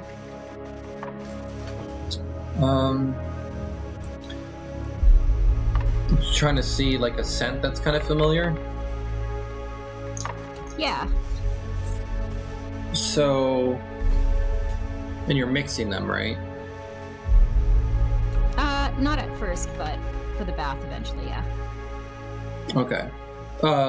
At first, or trying to achieve something that is by mixing them. Yeah. As you do start to mix a few, you start to get this nightly aroma smell.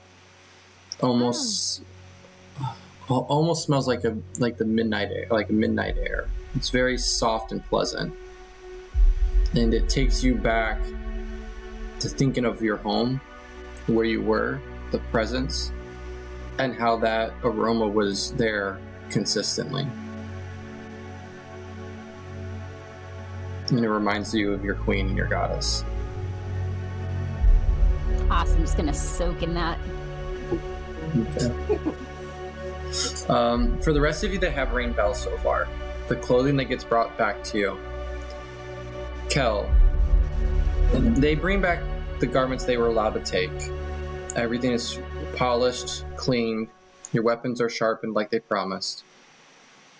They even put new cloths over your lombo. It is matching the rest of the colors. They're blue and silver silk cloths wrapped around the whole thing and etched in. So now when you're holding it, that is exactly what it is. It's not just wood anymore. The garments they brought you are beautiful teal blues with silvers etched in, with a silver rose actually punched into the markings right here over the chest. So when you slide it over, it's very soft. Almost goes down to like a performer's jacket, and it has like the split, so it has like the two tails, but as you fit it on, it fits perfectly, and it has like the perfect collar, and they bring you like a little fedora hat to go along with it, with feathers, brown and white, beautiful feathers on the side, and the fedora itself is mostly black with a blue and silver striped band going around it. All right, that looks lovely. Thank So, you. Put it on. As for Cleo, they bring back all your garments, but they leave them folded. For you, the lady goes, I'm sure you would love to wear these, but I have a proposition. And you can keep them, but I would love you to check this outfit out. It's completely brand new, and it will fill along with your feathers. And you can see that as they undo this robe, with your black and white colors, you can see that they kind of match the black and white on the uniform, on this robe. And through it, though, there are translucent, rainbowish and different colors, bright colors of stars and kind of like spacey. It's more of like a astral dress, and it's shaped more of a dress than it is an actual robe. You can see that in the back that there are two perfectly even slits for your wings to fit through. And you can see that they padded them on the backs around the edges of the feathers, so when it's on against your wings, it's more like a pillow pressing against your wings instead of cloth. This is incredible. You also see that the hat they bring you is long and pointy like your old one. They kind of copy the same design. The difference is that when it kind of shapes, it's not as long though, so they shorten the distance of the cap itself, and it goes into more of like a kind of frayed cowgirl hat kind of around the edges. So it lifts up on the sides and then points. And the hat itself is all white with black stars etched in all the way around. It's gorgeous. Who made this? Myself. Oh, you are incredibly talented. I would love to wear this. Thank you. It would mean the world. Of course, this is gorgeous. I would love to wear this. This is more beautiful than any clothes I've ever had. And if you want them, then she pulls out two pairs of shoes. One is a pair of sandals that are designed for your feet. Another one is a pair of actual shoes. And as you put your hands inside to feel them, you can see that they drew them out for your claws. So there's padding for your talons to go into, so you could actually wear them, and they're more like boots. They're like knee-high boots. That is so considerate. Thank you so much. Yeah, these are great. Can I keep both of them, or do I have to choose? No, all yours. Oh. No, everything here is for you. The old outfit is clean if you decide to want to wear it or change at any time. Yeah. It's good to have backups. But no, all of this is for you. I don't know if you like to wear shoes, but I decided to make them. And Kel, yes, that's you would convenient. have like, got. I like having my talent out, but people don't really. I've noticed that the other species don't really care for people walking around barefoot. I had to learn that. And I haven't had multiple sets of clothes since like I left the school. That's a whole story. You don't need to know my backstory, but this is awesome. You're welcome. And she just smiles and she bows and she leaves the room. Kel, you would have also got a new pair of shoes as well to go along with your clothing. The shoes are, you can tell they're performing shoes. They are all a bright silver with bright blue teal turquoise shoelaces, but they, as you put them on, they fit like perfectly. It almost feels like you're stepping into a pillow. Awesome. All right, Valerian. They match your color coding very precise to what you were already wearing. And they bring your old stuff back and they have your armor set to the side for you. And you can see that they built this t-shirt to fit over the armor and a lovely vest to go along with it. And they have ravens in the vest etched in each shoulder, and then the wings themselves go over the back and cover the back of the vest.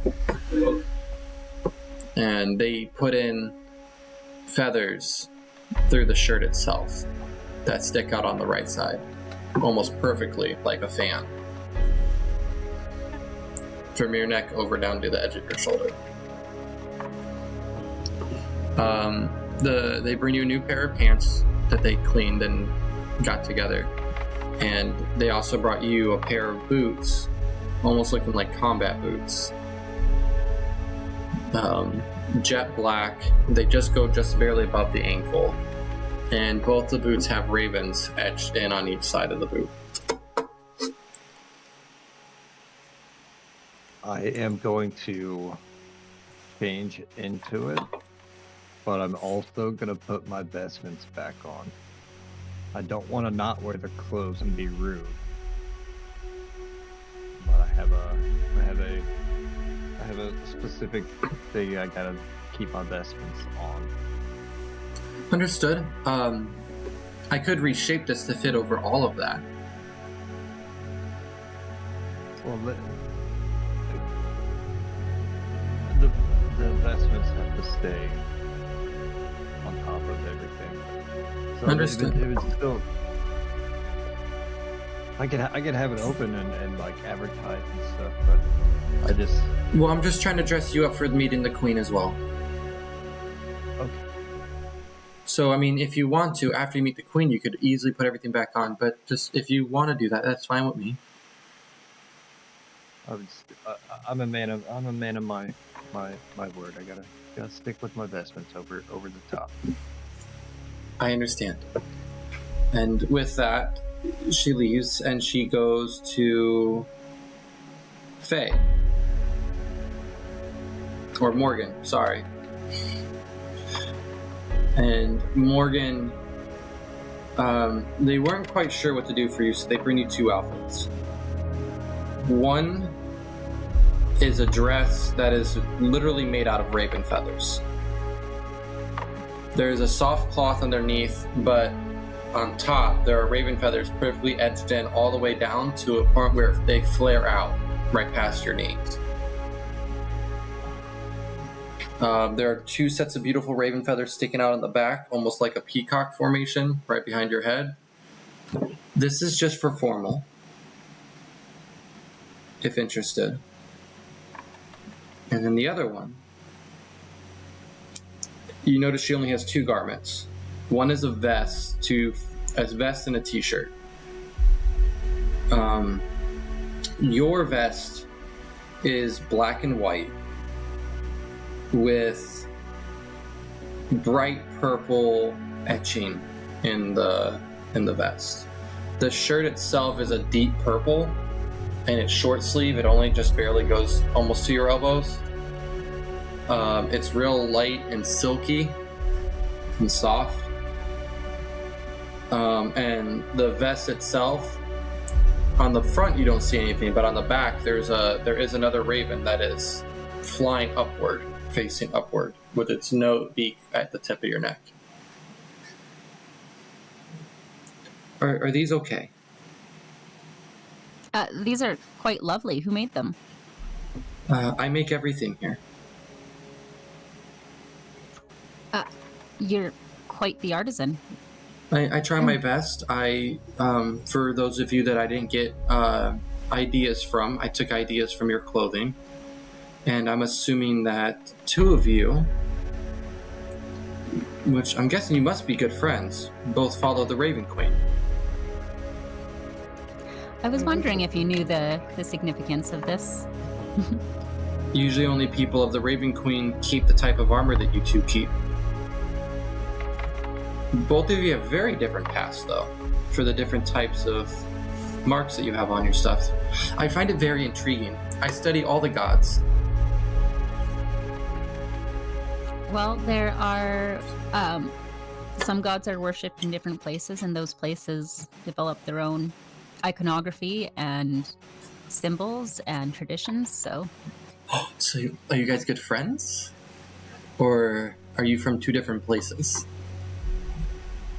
we're from different places. We've only recently met. So not lovers or friends. I got it. Turning into friends, but yes. Well, the best to both of you. Haven't really had a chance to stop and really get to know any of the companions here. You're in a different room, sir. I think you're- Unless you want to shit, watch her I get forgot. dressed. No, I forgot about that. Damn it. We haven't known each other long enough. That's why Bulwark's so quiet. First, Cleo tried to be in the Laren's room. Yeah. Now Laren's trying to be in Morgan's room. That's why I was Walk asking into how someone's thick the room walls now. are, like if we overheard anything and if we could, yell over them. Nope, But- yeah, these conversations are completely separate. Yeah. That went right out the window. You guys are putting your outfits on together. I'm kidding. Ooh, ooh. Showing off. Well, I suppose if we're meeting the queen today, You are? Shortly after this, I believe. this gown will do nicely then. I really appreciate it. I can't wait to see you in it. Just get right into it there. As for all of you two, before we get to Bulwark, because this does not go with Bulwark, and I got to get to Serene as well. So this goes with Serene. They are leaving you guys stuff behind to have your hair done. So, like, if you guys want to professionally get your hair done, or get them cut, or get feathers trimmed, you don't have to let me know now. You can explain it if you want to, if you decide to, once the party's back together. But there's all kinds of things there to get your guys' hair or feathers done. But the feathers are good for now. You don't want to do the one shaved? I'm just kidding. Get Right? like, I get, didn't get like, brush my hair that way today. So cool. Serene, are It's you just there? like a bunch of bumps all down my face because it's like. Just get some of them colored, get like a streak. Well, I already got blue in my wings, so I think I'm good there. Serene, can you hear me?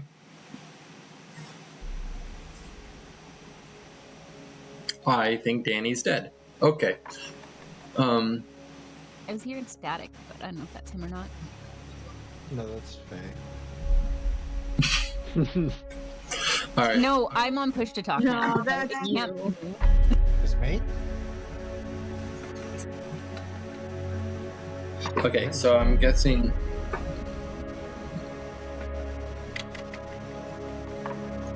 Honestly, I don't even see Discord opened in my.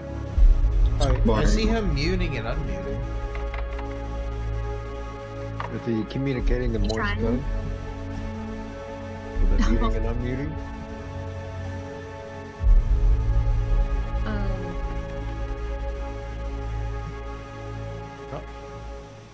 I think he's typing. He says, "I'm here. It's not working well." God damn. Do you want your hair did?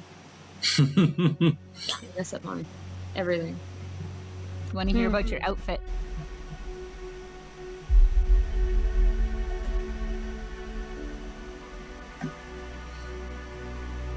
What's he saying? He's typing. Hmm? Oh. Never mind. Now he's typing. Sure, glamour me up. me up. Glamour me up. I'm assuming he wants to hear about the outfit too. Yes. Yes. All right. I just want to make sure he can hear me. As for your outfit, Serene, they going based on the demeanor and the quietness we'll go with for now. Bring you, and based on your other outfit, they, instead of bringing you a whole new outfit completely, you can see that they pretty much revamped everything that you were wearing. They brought the shirt out a little bit better. Thank you. Sorry, we just got another follower, guys. Welcome. Thank you. Welcome. That threw me off. Okay. The clothes they bring you can see they refabricated most of it, and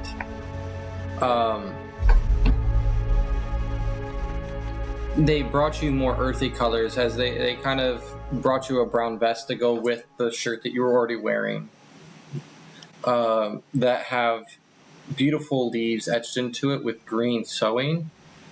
They bring you this little headband made out of vines and leaves that are absolutely beautiful to place over your head and to help part your hair.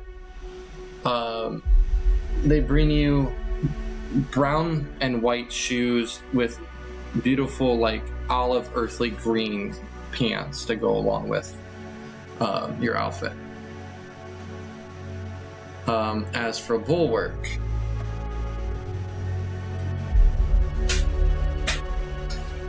they bring you two outfits. Both of them perfectly fitted for you, down to a T. The first one is a suit. It is a beautiful, the undershirt itself is pure white. They bring you a blue and white tie with a really pretty white jacket with blue emblems all through it, and white pants and white shoes, all of them having blue etching sewing into them. The other outfit looks more like it'd be almost battle ready if you were going to fight. It is opposite colors of the other one. It is more blue than it is white. It is a blue short sleeve shirt with a white vest over it, with extra pockets in the vest to put like either a dagger, almost like holsters in a sense. Blue pants that are perfectly fitted with extra like cargo pockets, and boots that are blue and white etched in with flowers etched into them. And you notice that both outfits have the symbols that are etched into each thing are these beautiful like vines with flowers across, blue or white flowers, based on which outfit you choose to wear. And Bulwark deny the outfits. huh? Can Bulwark deny the outfits? I mean, yeah, Bulwark can do whatever he wants. I don't know what Bulwark would look like in clothing. We could try. Yeah. Bull will probably go with the combat ready. He wants to keep his swords on him. She made them just for you. Yeah, they're both designed to like hold your weapons and everything you need. Oh, okay. They're just one's more for like casual wear, where the other one's more for like everyday wear or combat wear. Bulwark wants to look at her and like, what do you think? You're gonna go meet the queen. I recommend that you wear the suit. If you don't wear anything else, just wear the suit today. But which one? They both look nice. Do you not know what a suit is? No. She holds I've out. heard She of holds them. out the one that's all white with blue flowers etched into it all the way down. This is a suit. It is called a 3-piece suit. This is the one I recommend for you. We'll grab it. I will let you put it on, and good day to you. I'm going to let your other fellow members know that it is time to meet. And when you're done, go ahead and step out. We'll be out here. There's a waiting room down the hall to your right. Thank you. You're welcome. And she starts making her way, knocking on each one of your guys' doors, and letting each and every one of you know that the bath time is finished. There's somebody. Hold on. So it has been now. I'll test. Altogether, it has been about 2 hours. You guys have been at this place. Damn! Shy. Gotta keep that to myself. Could I convince the person to let the little fairy come with us? He's there. He's out there at your door waiting for you when you step out. Okay. Well, whoever's in his chain of command, and his co-worker. Just Oh, ask he's- his manager if you he's- can borrow yeah. him. So he's been fired. He can go anywhere he pleases.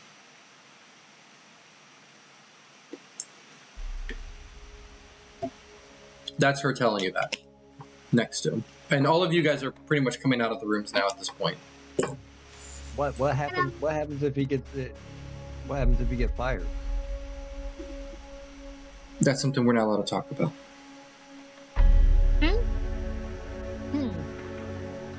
Punishments are sacred in our land, and they are sacred to stay secret. So he's You're- free to come to the carnival with us. He's free to do what he pleases. But in time, he does have his judgment.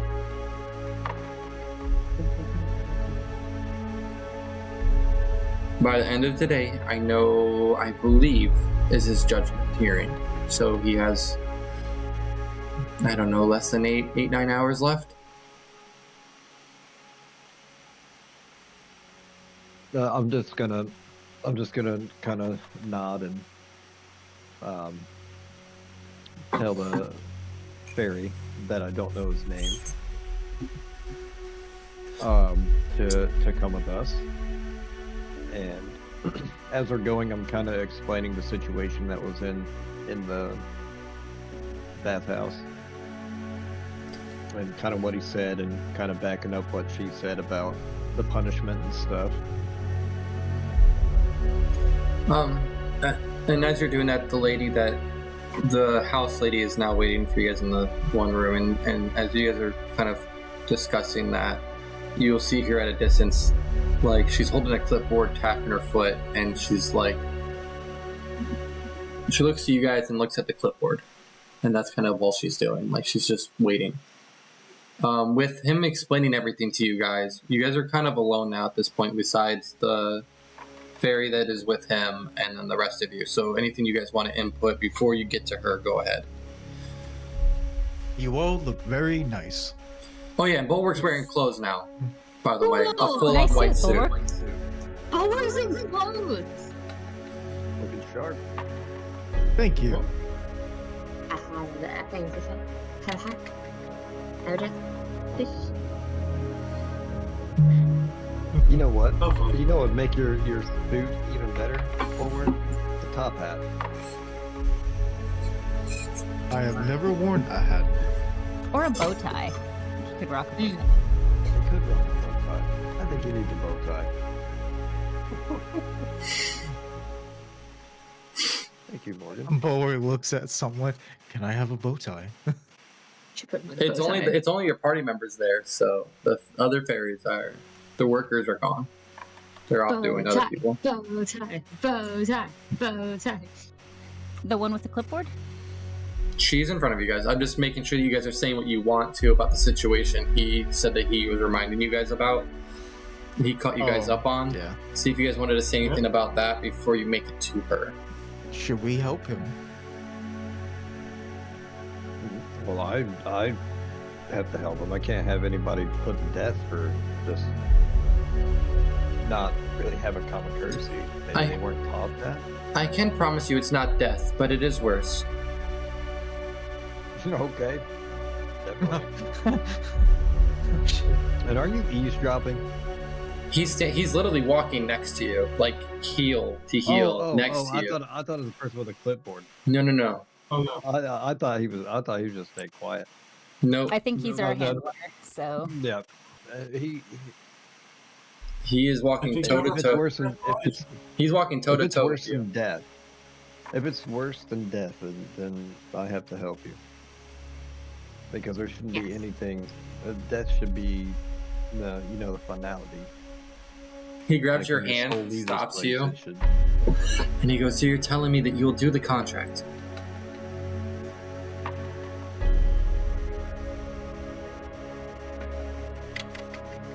I think you got to get on one knee and propose, right? Is that how this works?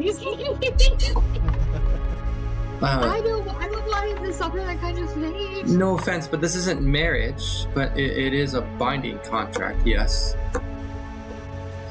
We're fairy friends for life. What happens if you die? Contract up?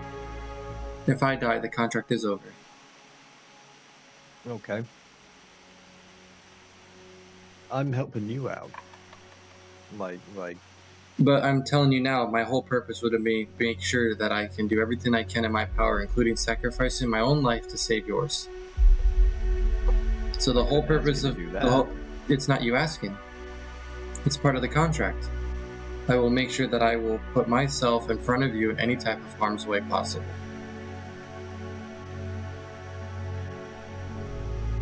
well, then,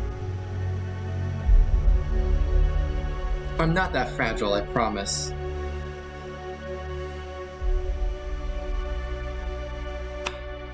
This is the best choice we have to help him. I mean, I can't think of anything else. Fairy friend for life. what is your name? I don't want to give my name until I know you agree to the contract. I think that's part of it. I think he'll tell you the name during the ceremony, right? Yeah. Yeah. Okay. I agree to help you. You have to say it. You have to say, and he grabs your hands.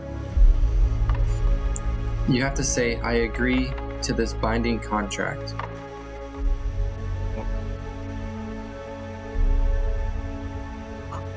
Have to wait for a second.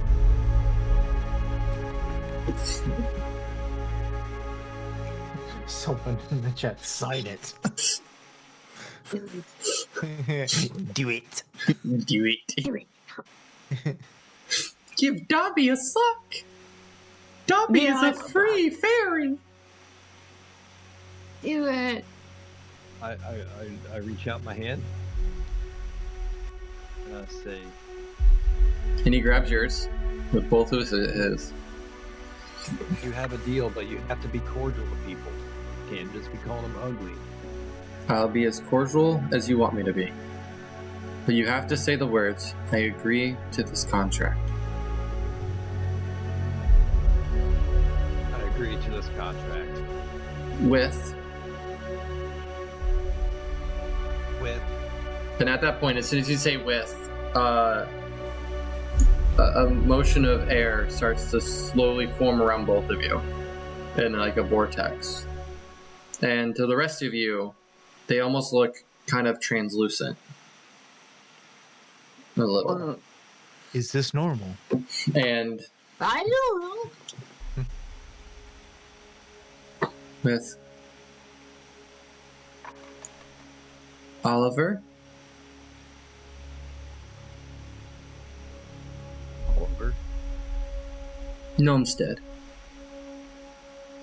Oliver Gnomestead. It's a cute name. Through. A very nice name. Oh, he's still doing the contract. He's still having to repeat them. Gotta finish those marriage vows. Like, cut him off. Friendship vows. Okay. Through. Who's this through? My entire existence.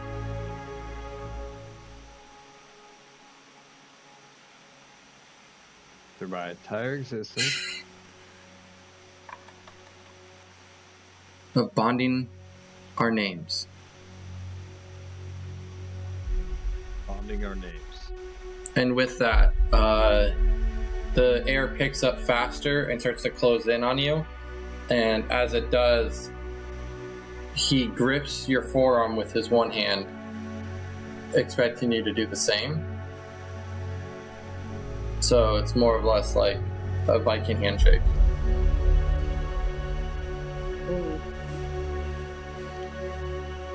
Okay. And as you guys return, the gesture, you start to feel this warm sensation on your wrist. And as the gust dissipates, and you guys see them kind of come back to Thane, there is a glowing emblem on each one of your wrists now, like a tattoo. Okay. It is the shape of a crescent moon with a life tree, the tree of life, in the center of it. And 3 stars on the right side of the tree, opposite of the moon. Okay. It is done. I kind of look down at the symbol and If I ever break this, and I ever break my promise to you,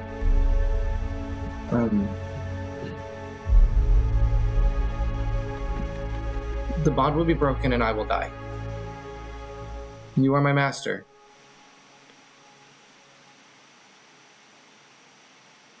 all right. Oh, chicka wow wow. Tied that knot. Someone in the chat said, "I now pronounce you fairy in person."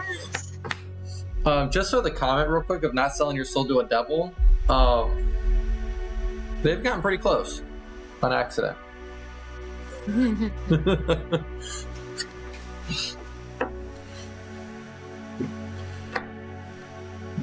Just so you know, for the first 72 hours, I must stay by your side. Okay. Well, can I call you Ollie? You can call me whatever you want. Okay. I'll call you Master, what do I call you? Just call me Al. Master Al? No, just Al. Al. No math. Al it is.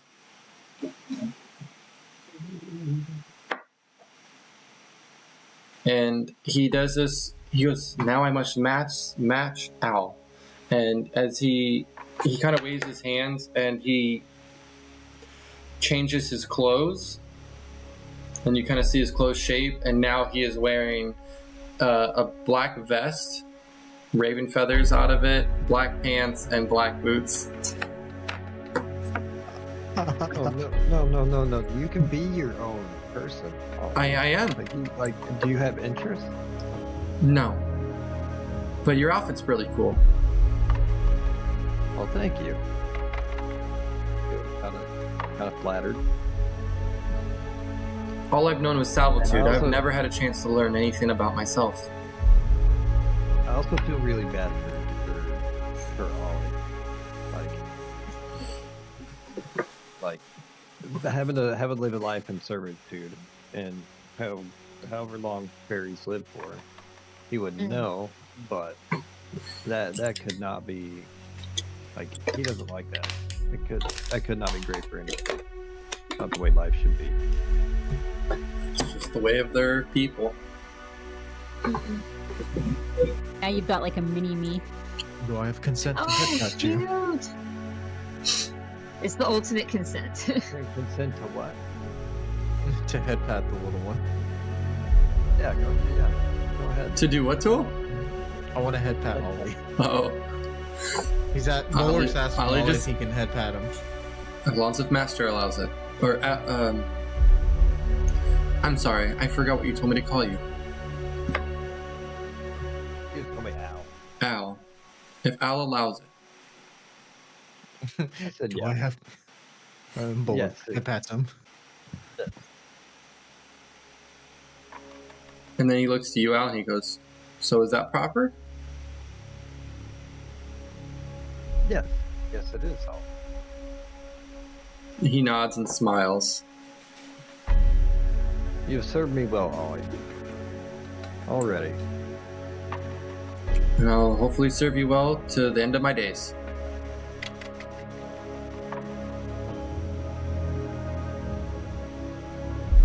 Well, Which hopefully will not be cut short. I hope not either. And a trash breaks into the building. So, Game over. you ever been to a carnival, Ollie? I have not. I have only known this place for the last decade. Were you ever allowed to leave? No, work only. How old is Ollie anyways? He hasn't said yet. You can ask him. How old are you, Ollie? I was trying to get Faye to like roleplay a little bit. Oh, I was going to, and then I word it that way, and then I was like, wait, I don't know if he'll be allowed to answer me, so Oh, yeah, no, he just kind of wonder aloud, like, how old are you anyways, Ollie? I'm 38.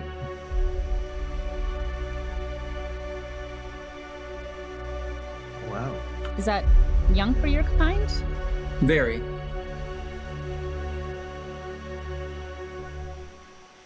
So you're like a baby. I'm more of a teenage at this moment. Normally, our kind can live up to anywhere between 200 to 500 years old. And you're 38? Yeah, you'd be a baby. Maybe not.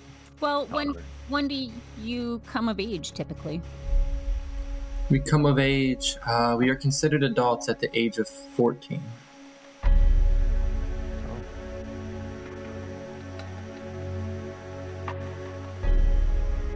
You're not considered old until the age of 150, and you're not considered elderly, like extreme elderly, until you hit over the 300 mark. So, have you been in servitude like your whole life? Like ever since you can remember? I've been in servitude of this bathhouse since my parents decided to sign me up for it at the age of 7. And what did your parents get out of it? It's just part of the thing for them to get themselves out of working. Once you have children, you can get out of the work, and you put your children to work. Oh, wow. But you're not allowed to have children until you're almost 200. If you try to have children before then, well, they're taken. You have to work for at least 200 years.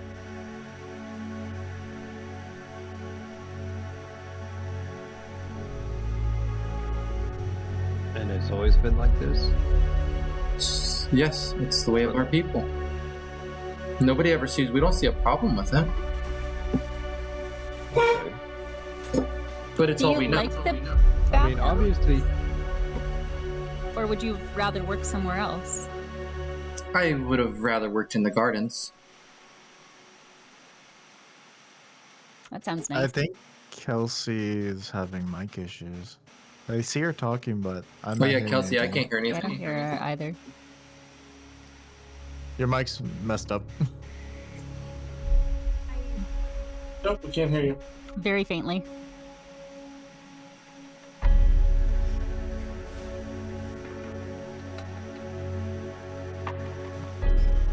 Audio's just hating us today. It's very faint. Oh, it died. Okay. Oh, my God. I can hear you now. I'm sure John's loving it.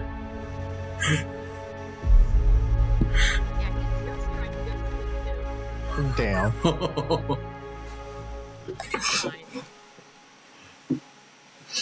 right. What were you trying to say?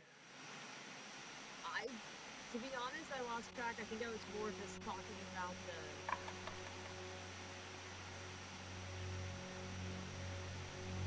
More just going along with the, like, why.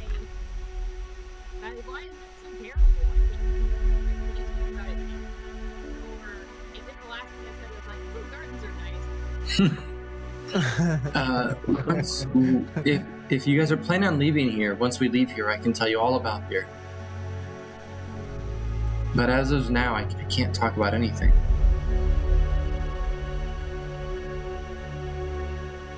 Well, I mean, you seem to be pretty adamant in the bathhouse about not really wanting to meet the punishment for a disservice or. And Well, you I must was, and now you saved me. I'll serve you. I get to travel, and I'll get to see new lands. There we go. And possibly go to a carnival. And go to a carnival. Carnival sounds nice. I don't know if it's anything like the carnivals where I'm from, but You can find out. So, woman with clipboard was just waiting for us to get out, or what? Yeah, so as you guys make your way finally to her, she looks at Oliver and then looks at the rest of you. She just starts ignoring Oliver. So you guys have exactly an hour and a half before the meeting. So go do what you want, have fun. But I was told to give you that information. It is not my job to make sure you make it there. And I mean this in the nicest way possible, that I just want to make sure that you guys know the time frame of when she's expecting you. And she's expecting us at the at her palace. We need to be there. Yes, I was told that you have something for her. Yes. So just offer that as your entrance. They will let you in. But as of now, word got around pretty quickly. Everybody knows you're here for her. Okay. How long is the walk up to the palace? Like 10 minutes? From here, the palace is only 5 minutes up that road. Okay, Yes, yes. give us a 10-minute warning before we need to be there? Maybe Ollie will let us know. How good is he? I can Please definitely, don't. I can definitely keep track of the time and let you guys know. Yes. Can you make sure we're there 5 minutes early? Like, give us warning so we can make sure that we're. It's better to be 5 minutes early. He than 5 minutes late. puts his hands together and he stands straight up and he goes, "I will do everything in my power to make sure that we are there 5 to 8 minutes early." Awesome. Thank you. This carnival looks fun. We might get distracted. Yeah. Yes. He's chilling. Do we still have what? Oh yeah, bulwark. Huh? Bulwark. Yes. Roll me a flat d20 and tell me what the roll is For what? for the Bulwark card. would not. I will say this: Bulwark would not leave that cart. So you would have brought it in the bathhouse with you? Yes, I definitely would have. I would make sure it's like away from everything, but within line of sight of him, no matter what. What was that? Did we need to hurry? No, Oh, did we need- she told you that she would meet you at the front of the palace. Yeah. In about 2 to 3 hours. You guys have already been gone for 2 hours.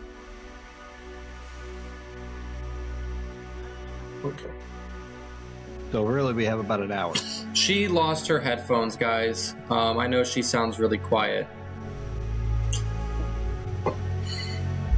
There's technically a 6th member too, so you only see 4 of them. One of them has no internet. The other one, he's not comfortable being on camera yet. I'm too ugly. Shut up, you ain't ugly. No. Get some. I think you should be on camera. Everybody would love you and your facial expressions. You'd be a Yeah. great attribute to being on camera, but what do I know? I haven't known you for a couple years. Who are you? Shut up.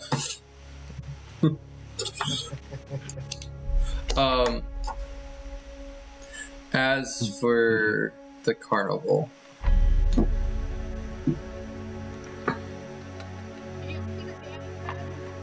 Oh, I like that.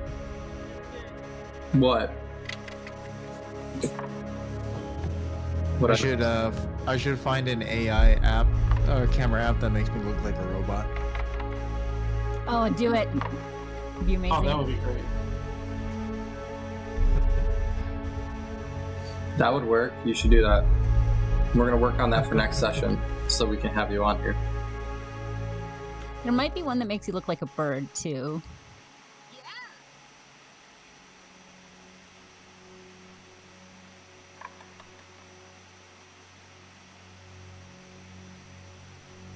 All right, are we ready? Yeah. Bulwark has the cart in his arm. So, which way are you guys wanting to go then? Knowing the information that you guys have, knowing that you guys have already been gone 2 hours.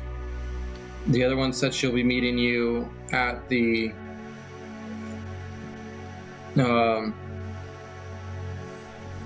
at the palace in about 2 to 3 hours, and you guys have the carnival the other direction. You guys still heading to the carnival? How far is the carnival from the palace? So carnival is about 20 minutes south.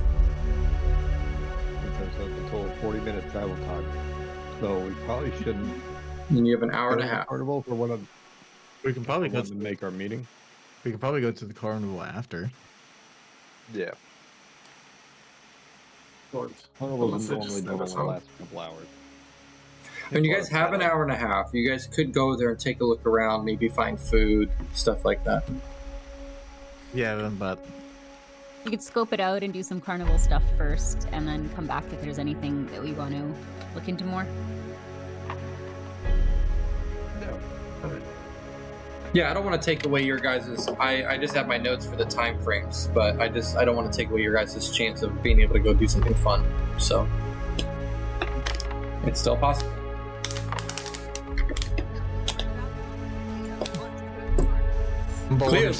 Cleo's like fuck time. We're going. Bulwark's staring at the carnival. I've never been to a carnival. Neither is Ollie. Well, I know where it is. Enjoy your- I can take you guys.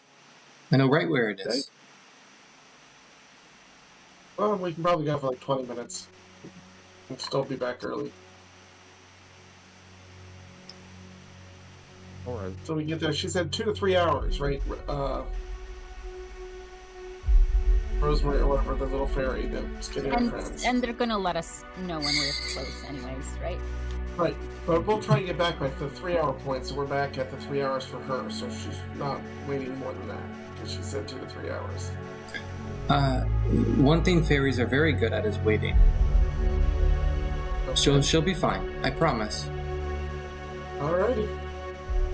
Time is different for us. Well, yeah, as old as you get, it would be. Which just make me wonder how my aging would work in your world. Alright, let's go.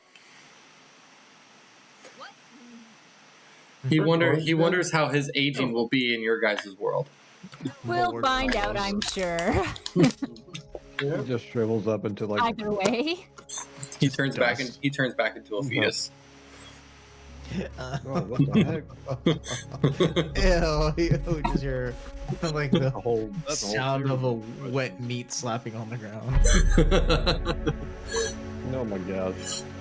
Hold on, Cleo's trying to talk and I can't hear her. Oh, Cleo, you went in this whole thing and I couldn't hear a word you said. I'm so sorry. no, say it. Say it. You did all the hand motions with it.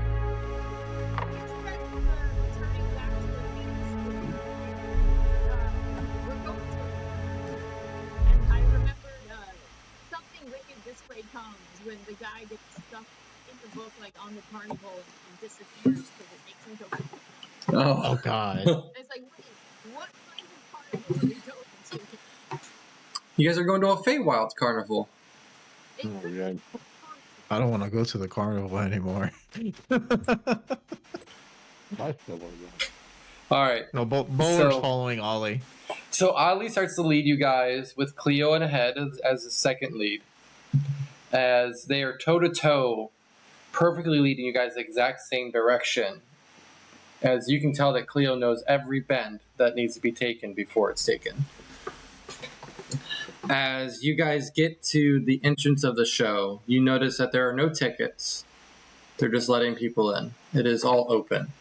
You have a bunch of different things going on. You have an extremely large tent in the dead center.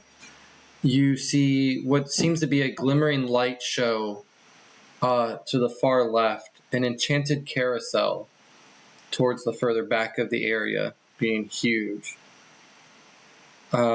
With unicorns and griffins and other magical creatures as the mounts on it. You see what seems to be a fortune teller's tent, and let's see. An illusionary maze, and what seems to be where they're making the woods themselves. A small portion of it, it seems like they made themselves. And this is the Whispering Woods. And you can see that they have a Feywild market and a great Fey feast. And it's a long table laden with an ever-changing array of foods and drinks. Each dish is a feast for the senses, and some might even have temporary magical effects when consumed. I vote for the Fey fortune teller. And then there's a Trickster's Challenge tent as well. You want to go to the Fairy Teller first? Oh, someone else wants to go somewhere first. Let's not go to the maze when we have an important meeting coming up soon. Yeah. I'm gonna lay that. The maze would be so fun. We can Holly would do love that it. later, but Yeah. I think this is all very wonderful. What do we go to first? Oh, There's so many things. Pick yourself out a snack. Indulge. yeah, my is anyone friend. hungry? And yeah, this table is like right in the front. And the food you can see, they're switching out constantly, leaving fresh food. And this is a little bit different. There's actual meats on the table this time. Which you can tell is more from the carnival itself than it is actually the fairies themselves. Because the creatures you can see there are everything from minotaurs to what even throws you guys off is wolf-like creatures standing on two legs, walking around. Oh, we're staring at them. Standing about anywhere from 12 to 16 feet tall. Do they have tails? Yes, they do. Bulwark's staring at their tail. Is it a full moon? No. Weird. No, they don't have a moon here. It's constant, always daylight, remember? You can see the moon during the day sometimes. Oh, yeah. Well, yeah, I forgot to mention that. They don't have a moon here at all.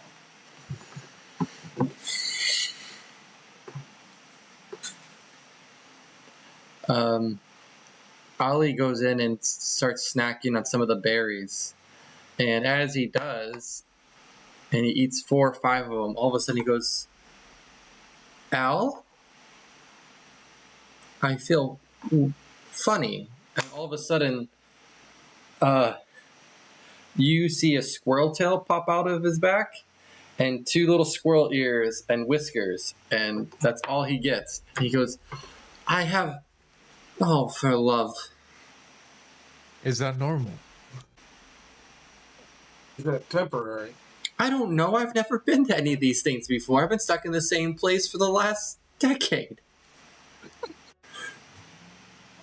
Do you normally eat?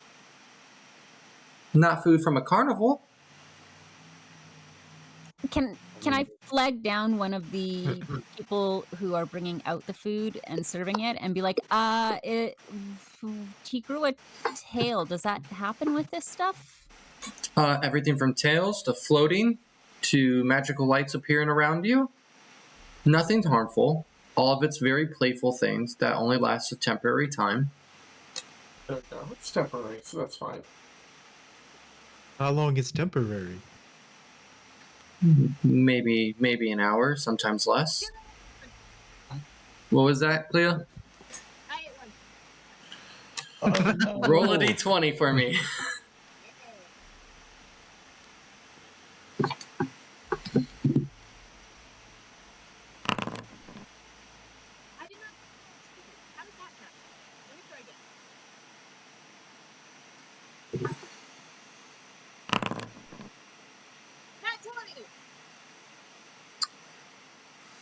All right.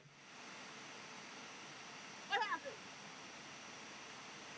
I'm getting there.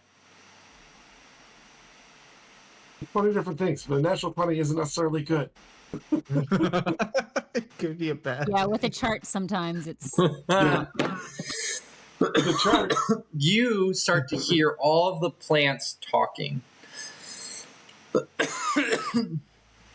Everything. And it starts to get very loud for you. And everything starts to mumble up as it sounds like all the plants are talking to each other. Vincent's overstimulated. Cleo runs over to a bush and tries to talk to it. And as you do, Can you hear me? you don't have to yell. You can hear me.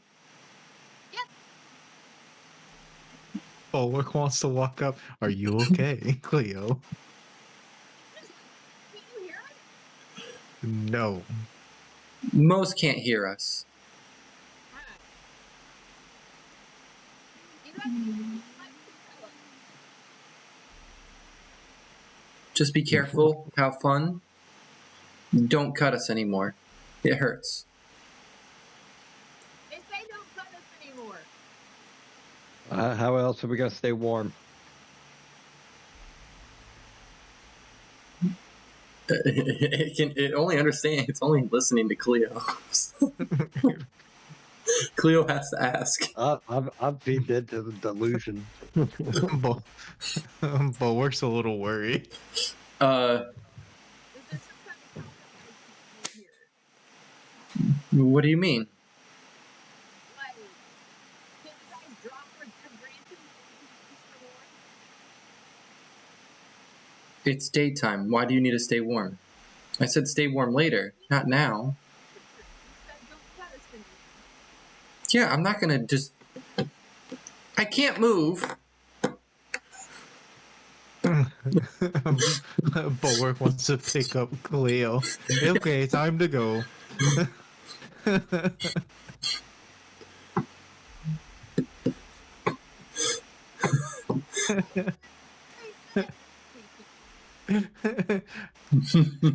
I think she's sick.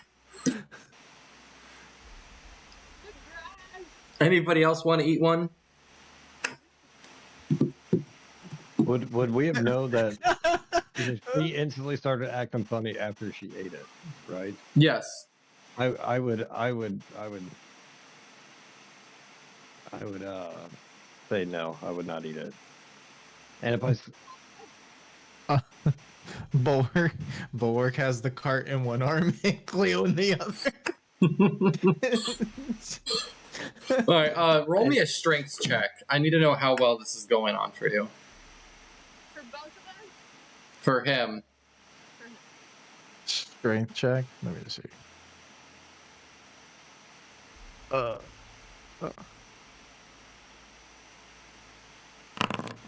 11. All right. So you have them, but you barely have Cleo by her feathers and her outfit, and you're just holding onto the cart. More like you're partially dragging her feet on the ground.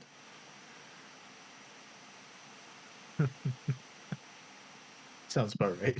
And Cleo, you can, yeah. I mean, you are right. And I was gonna do this. Cleo, you can roll a contested strength to see if you can get free. Oh, should I roll another? Oh no. Is she going over and talk to the grass?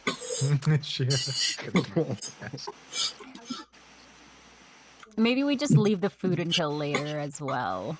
if it She does weird she stuff. she is the Lorax.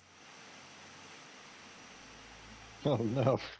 No, she speaks to the trees, not for the trees. What is it? 14. You are able to just break out, and as you do, and you get close to the grass starts to talk to you. And you hear a bunch of little Wait, what tiny is my whispers. strength? My strength is 19. But it was a contested against your 11 roll. Oh, okay. And you start to hear the words of them talking to each other.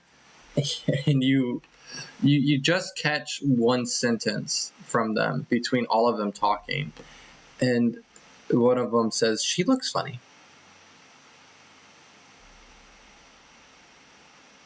Yeah, sounds about right. And it's just a bunch of mumbling because you're hearing thousands of pieces of grass talk at once together. Huh?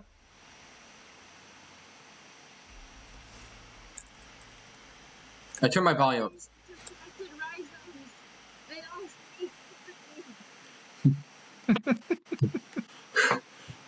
And all of a sudden, at once, you hear them all go at once, going, "You can hear us. You're an overly sized bird." I look like Pretty bird. And now they're all just repeating and chanting, "Pretty bird, pretty bird, pretty bird."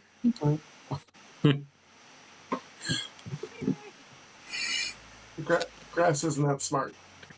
No, it's not. It's very Kind of a hive mind too. Yeah.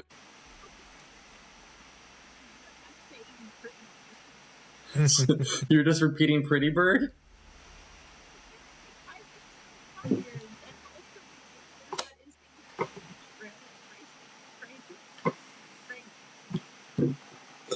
All right, is anybody else eating any food? And how are you guys getting Cleo out of this situation?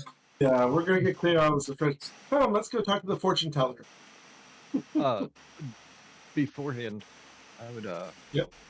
Would I notice Cleo acting very different than she normally does after eating the food? Yeah, I mean, yeah. I mean, she normally doesn't Like, go over and start but she talking to plants, but she Did- is did her she- normal happy self. But she doesn't normally you would know by now. She ain't gonna just go start talking to a bush and some grass. Did she repeat "pretty birds, pretty birds, pretty birds"?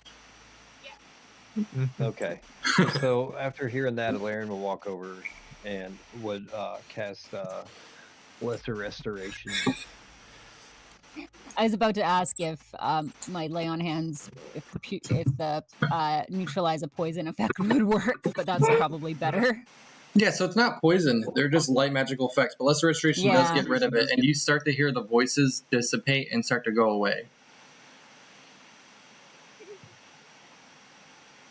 Are you okay now?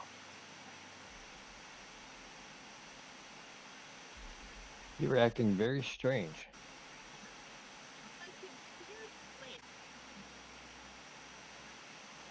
Okay. Oh. Al is. I don't think it's very weird or the fact that I'm part squirrel now. And as you look at him, now he has like little red fur all over his body now. On top of the ears and the whiskers and the tail. They said it's only temporary. Yeah, But I'm a squirrel. but I didn't think You this could- would be you living could- life. listen. Can I think of climb all a the tree? trees you could climb. Yes. Yes. Just climb that tree up there as high as you can, and then scurry back to me. So there's not really a tree near you guys, but there's a post. Squirrel. There's a post that goes Yeah. 20 feet high holding a banner, and he scurries up it, and you notice he finally realizes he has little claws, and he scurries up to the top perfectly, and then scurries back down and runs back to you. I can make this really fun. I hope this isn't temporary.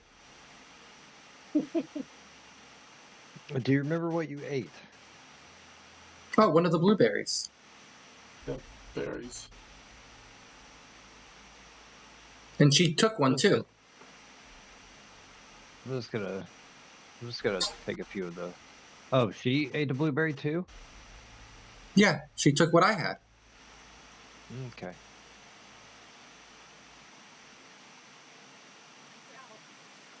We're not making him jump did off freak a post to see if he's a flying squirrel, guys. We're not going to commit suicide out of brand new No. companion.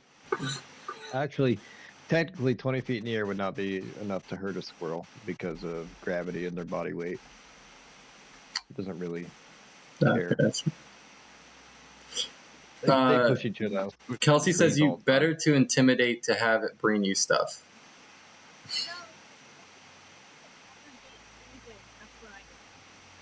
Oh, okay. All right, come on, Ollie. You can hang out. You can hang out on my shoulder as we walk. He scurries up you. He still is 2 feet tall. He's a 2 feet tall partial squirrel. Partial. he's not fully squirrel yet. He's a Probably partial. climb up bulwark. Yeah, I want to know. Is anybody? Bulwark is also carrying a cart, though, Yeah. and was dragged. Yeah. Yeah. All right. So nobody else is trying food.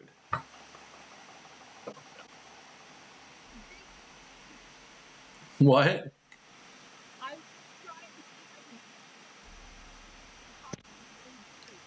Oh boy. Well, that big tree is really far away.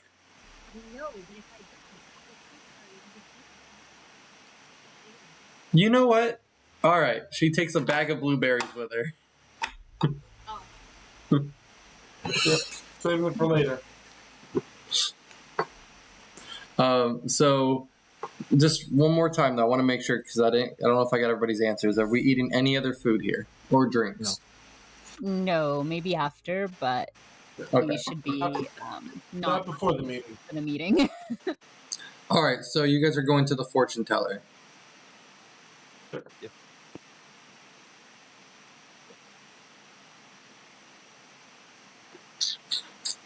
All right. You guys see a mysterious seer with shimmering eyes offers oh, okay.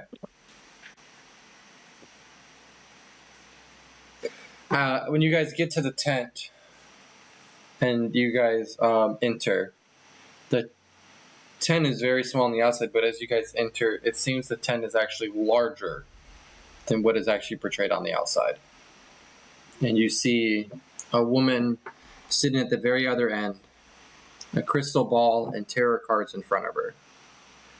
She has long gray hair, older, not a fairy. Looks almost human. Welcome. Which one of you will I be reading your futures? I'll go first. It is free. Yep, I'll try it. So out of two of you, I'll let you guys flip a coin. Who will go first? Go I can go if you want Call now. odd. Odd. Okay. All right, go ahead and roll a d. Just roll a d10. or D6. That's even. All right, Kel. Okay. As you take a seat, Kel. All right. She moves her cards to the side. I don't have nothing for tarot cards, so I can't do that part for you guys right now. I'm sorry. And she starts to wave her hands over the crystal ball, and you see as her hands start to light up and the ball glows a faint purple color. What's a question you have that you would like to know?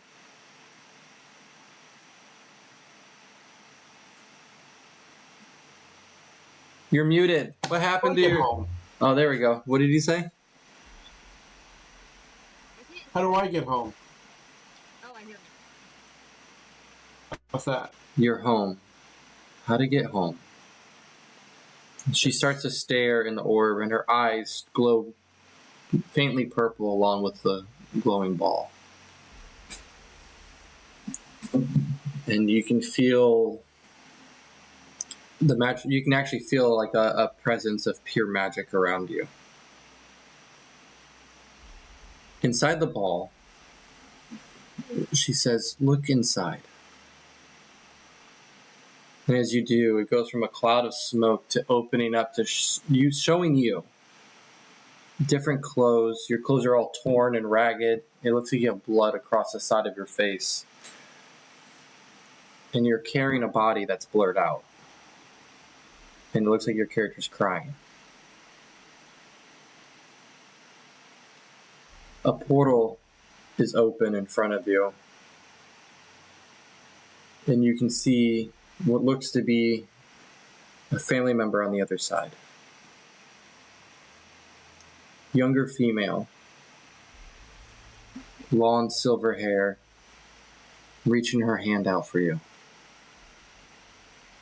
And as it gets a glimpse of as you kind of get an idea of the floor itself, it looks like there are weapons and bodies laying on the ground. You walk through the portal. That's all I'm allowed to show you. And she shuts it down.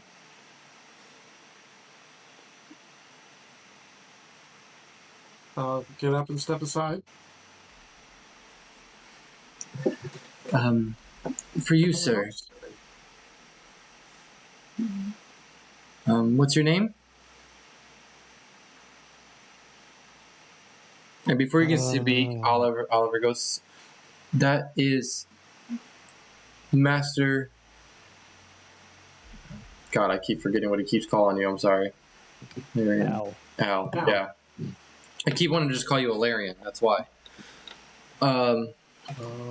Master Al, and you must treat him with complete respect. Thank you, Ollie. Thank you. He smiles and just nods his head.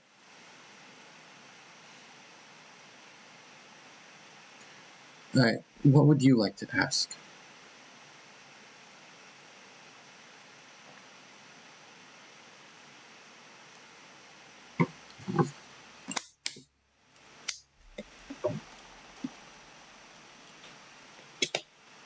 What I would like to ask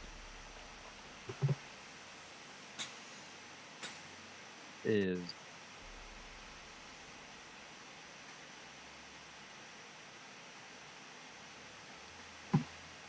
death really the how life balances? The question has to be towards you specifically, of what you would like to know of your, what you would like. Well, it is a fortune teller. I try to show you parts of your future, of what you want to know, or even your past.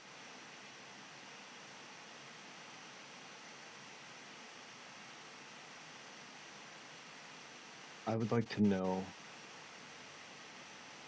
if I'm on the right path. If what I need to do is worth it. For what? The end. I need it to be. Balance. So I need it to be a little bit more specific. Like your friend, he wanted to know if you'd ever find a portal home. So I showed him. Whether it's what he wanted to see or not, it's what's going to become. It's what on the path you guys are on now. It's what could happen later. Okay, so if it must be, Do you have like a goddess or something you're trying to understand a purpose for? I'm just trying to find peace in my faith. Will I find that peace? Now that's a question. And she lights up the orb as her eyes glow, but this time, as she's kind of moving her hands around the globe goes from a dark purple to black, and it starts getting brighter. It's almost like a black cloud of smoke forming inside of it, until you start seeing ravens fluttering on the inside, circling inside the globe. Her eyes glow black, and her fingers and hands start to almost like vines start to curl up around her arm. As the cloud opens, and only visible to you, you see yourself pulling your sword out of somebody. But not the sword that you're holding now. The Raven's Blade. A piece of a championship, of a champion's armor. As you kneel down, you can see that the Raven Queen has her hand over your shoulder. And you are pulling a piece of armor off of this body and attaching it over your arm as it sinks to you. And raven feather blades. Ooh, what is that? Holy cow! Who has static?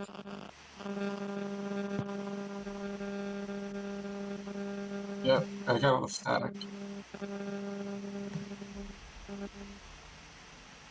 I don't know where that was coming from. I don't know. Nobody's things were lighting up. Okay. As it attaches to you, raven feathers stick out of the arm piece as it goes from your wrist to your elbow, almost like blades down one side of your arm. As you look up, and it gets a clear resemblance of your face. One part of half of your face is paler than the other. One eye pure white with like a black dot for a pupil, and the other one crystal blue. And that's what she shows you until she shuts it down.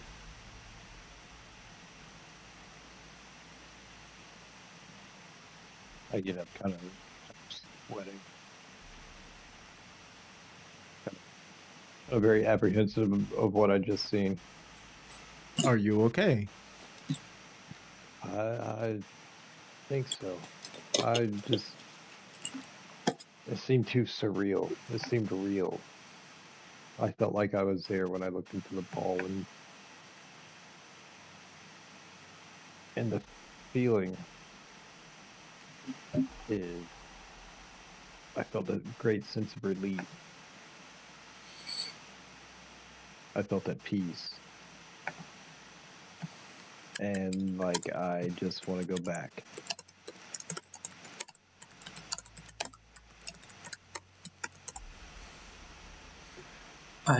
So I can't tell you how to get there. if I don't look in that thing.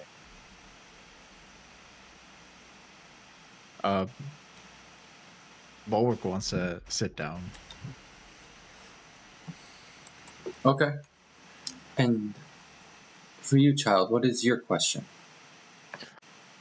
I would like to know about my past. Please. Okay, what specifically? I do not know. I just woke up one day. I don't know anything else before then. Maybe how you were made? Yes. Let me see what I could do. And she starts to wave her hands around the orb again. It starts to go from the black and flashing to a blue and then the purple again. And then kind of switching between the two, blue and purple colors. As the cloud opens up for you, it's almost looking like it's looking out of your eyes. You're looking around at what seems to be, instead of showing who you are, you can see the robot that you are now next to you on a table, and you're strapped into a table yourself. You can see pale white hands as you look down, normal people's clothing, and lawn pants. You can see a woman, a tabaxi, coming over to you and painting a sigil that you can feel on your forehead. And then a couple on what you're in now in Bulwark. Moments pass by, things go dark, and all of a sudden there's a bright light. And you look to your right, and there's a body laying there, as you see that you are now in this robotic form. As you try to get a perfect visual of the person next to you, it's unclear what the person looks like. You can see that they had maybe brown or blackish hair, but as for any other details, it's just blurred. It skips to another part of you in a war, fighting, killing other people, breaking into their homes.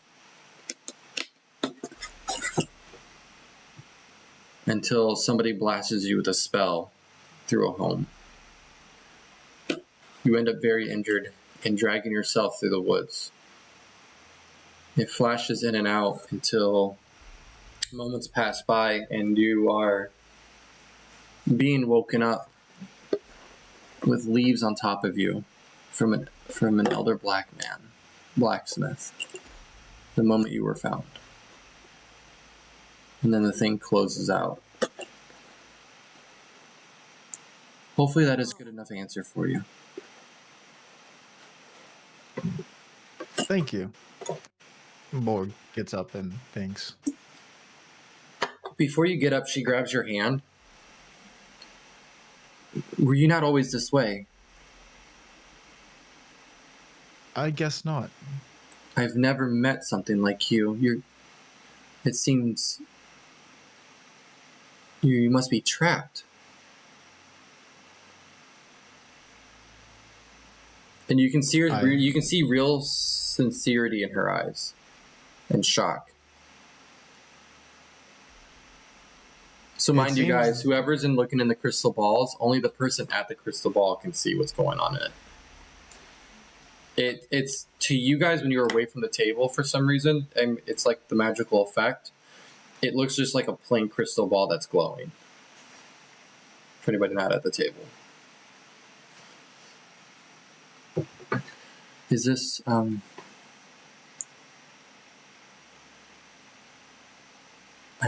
just sincerely don't know what to say. I feel really bad for you.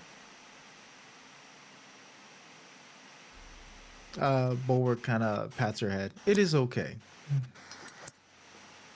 She just softly smiles. And you see a tear run down her face, and she wipes it quickly. Is there anything I can do for the rest of you? And she nods. And what would you like to ask? Timmy fell in the wall. Cleo feels bad. Everybody seems to have some kind of... And I kind of left her like, you know, just... Would you like to know what your future purpose could be? No. I like where I'm at. Like, well, maybe, but I want to ask first. I was thinking about, you know, school and leaving and always kind of feeling like no matter how hard I tried, there was always some kind of separation between me and the other students. I guess what I want to ask is why did So, it would be hard to show you other people's emotions with this. especially if you've met a lot of people and if you were in a school. I can only show you things of your past that involve with you personally, an event, something you've been through physically, or show you something that you could be in the future. I guess then I would like to know what I could be. Because right now, all I see is just going along with the group, trying to have as much as possible, but I don't really have any plans. So, yeah, I think I'd like to see what and could I ever have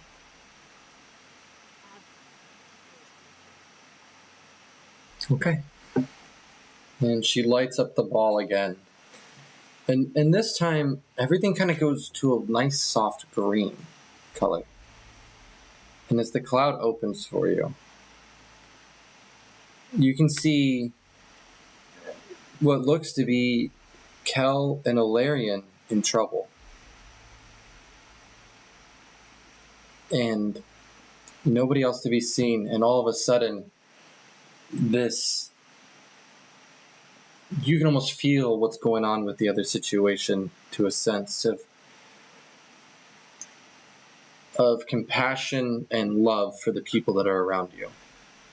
As you see yourself expand this large brace of power, and all of a sudden a vortex from your own making, with lightning and thunder hitting the ground, swoops up all of these creatures surrounding your friends.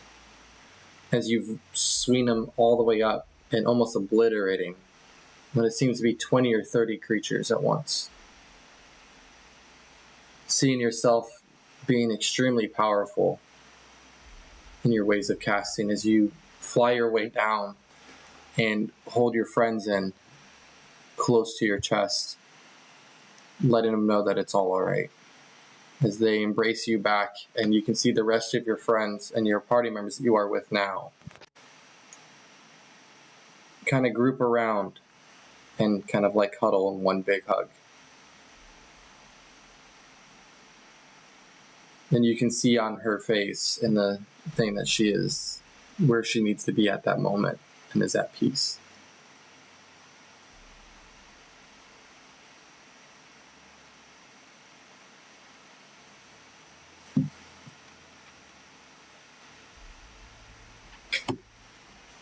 Okay, someone else go. Hmm. And then wait, but when I do that, I want to walk over to whoever's near me. I don't know, maybe either Larry or Kel or somebody, and just kind of put it on their shoulder for a second. I think they'd both be close to you, so that would work. Yep. Oh. All right, so real quick, we're gonna do. Morgan would hang back for fortune telling just so that no one else is there when she does it. But Okay, that's fine. Then I will do Serene's real quick. So this is gonna be interesting because he put his question in the Discord. All right, Serene, can you hear me then? Like, hear me fine?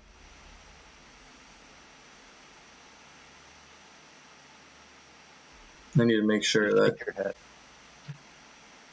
Well, Serene is the one. Serene's Danny. I need to know if Danny can hear me. I know. Can't really. I mean, I can't see him. She can. Because Okay. yeah, for the most part. You sit down, and just so everybody in the stream knows, which you guys will learn this about his character, is asking why people keep asking why other people keep saying that there's somebody else. As you sit down, oh man, I didn't prepare for this question. Everybody else, I kind of like wrote down potential answers if you guys decided to go do this. Danny's the only one I have to actually improv, and I know exactly what I'm doing.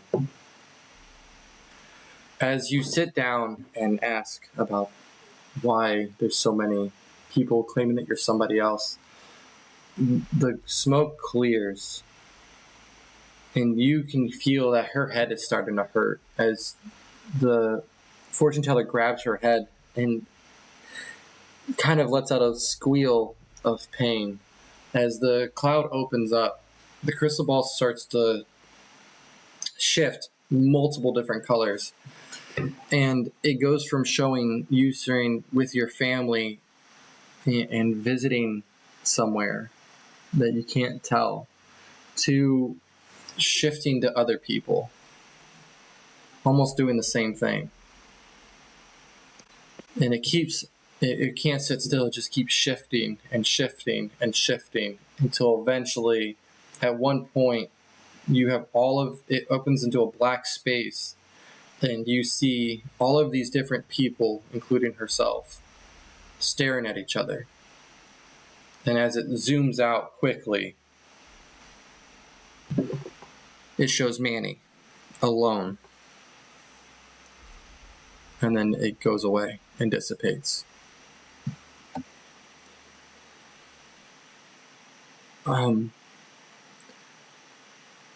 I don't know what is wrong with you, but don't ever ask me for a reading again. Damn. And she wipes the blood out of her nose.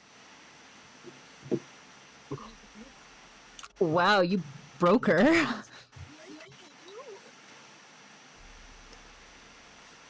But there's Are something. you okay? There's something really wrong with you on the inside. Constipation. I think there's more than one of you in there, isn't there?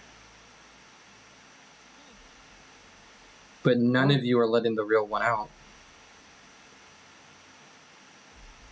I need him to leave. I need her to leave. And she looks away. If anybody else would like anything done, I will gladly do it. But for the love of God, if you have anything like that, please do not enter. I will leave with her so she won't feel left out. Okay. Is everybody else kind of still staying around, or are you guys heading out at this point? Borg make sure I'm- that she's I'm heading out. Borg wants to make Yeah. sure that the fortune teller is okay before he leaves. I will be fine, my boy. Thank you. Get some rest. And he walks out. Morgan, did you want to go get your fortune read? Yes, let me help you with that, and maybe I'll try doing some lay on hands if I can help whatever psychic damage she took from that. Yeah, you do heal. You go ahead and do the lay on hands then, and let me know how much you heal her. I mean, lay on hands isn't a roll. It's Oh, it isn't? just Oh, it isn't? whatever It's a flat, it's a amount. flat. Yeah, whatever amount I want to.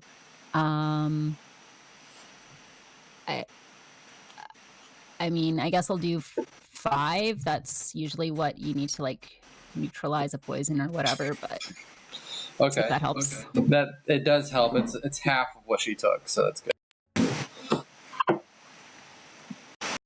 Wow, Yeah. some hefty psychic damage. Is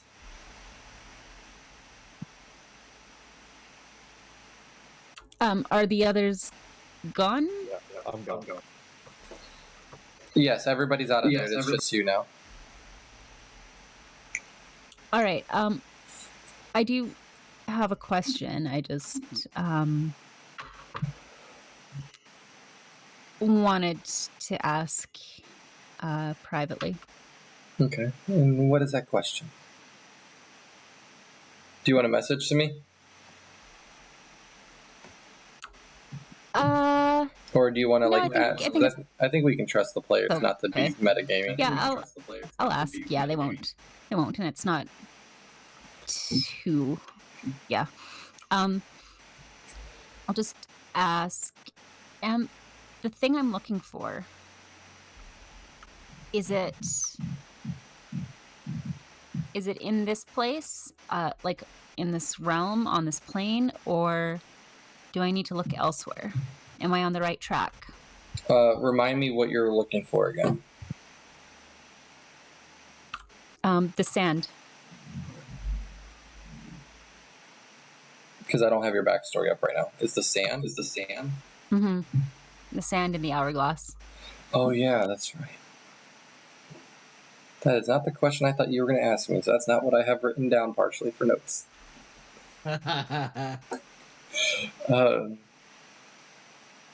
So your question is, you want to know where it is? Or if you find it. Yeah, where it is, or... I mean, that might be too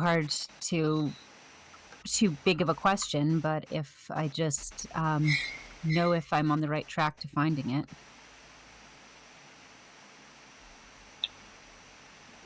She starts to wave over her hands over her hourglass. Let me see what I can do. And it starts to glow remnants of purple and black for you. As the smoke clears, you see yourself in a temple. And on the far back end of it, far away, you can see yourself walking towards it. And next to you, you see Ilarion, Kel, and Bulwark with you. You reach up to grab the glass. And so you can see the hourglass in front of you now. The markings are exactly precise of how you pictured it. Everything it seems a little too easy and perfect. It shows you going to reach for it, and Ilarion put in his hand over yours to stop you. A flash happens, and it skips from one moment in time to another as you have the glass, and it seems that Ilarion has his hands up, Bulwark has a sword drawn, and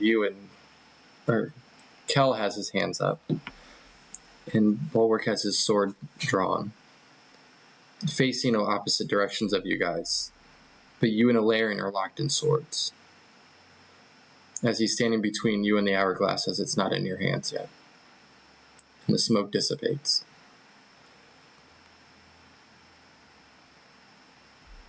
That's all I can find for you, my dear. Where the temple is, I have no idea. But I can tell you now, there's no temple like that here in this realm.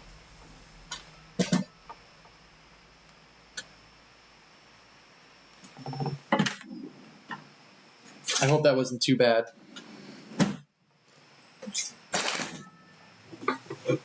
She's not saying anything. I'd like to say something. Okay. Yeah, I can't hear you. Sorry, I was on push to talk and I forgot. Does she still seem to be suffering from that? I said, thank you, that probably will be useful. Does she still seem to be dealing with the psychic damage? Because I can just fix up the rest of that. No, after your healing, she seems actually pretty... Pretty good? Okay. Yeah. No, thank you. That might be... I think that very well could be quite useful to me. I will let you know, dear. I don't think they're fighting you to stop you. Just keep that in mind.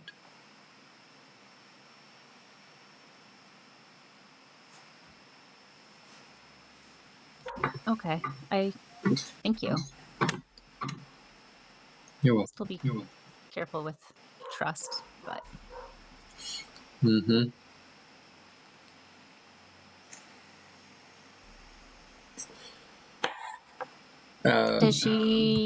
Did we pay her? I don't remember if there was... She told you it was free.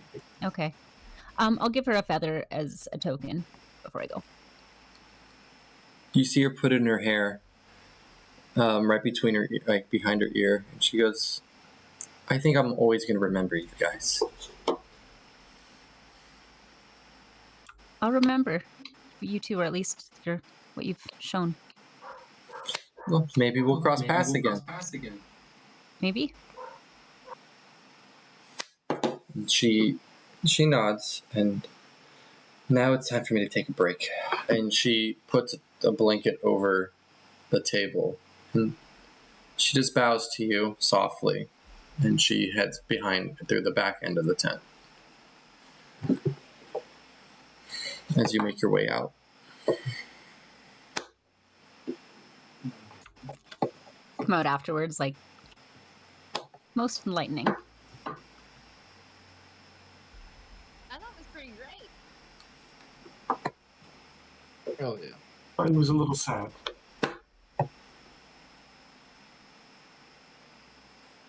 I didn't want to know mine. That's fair.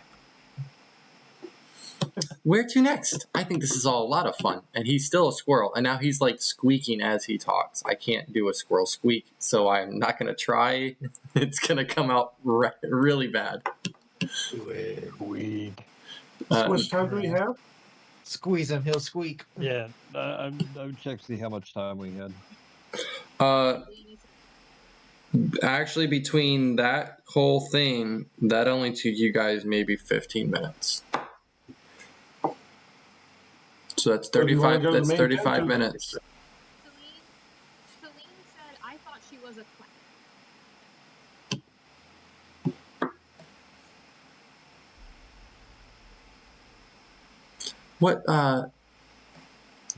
What is a quack? A sound a duck makes. Yeah.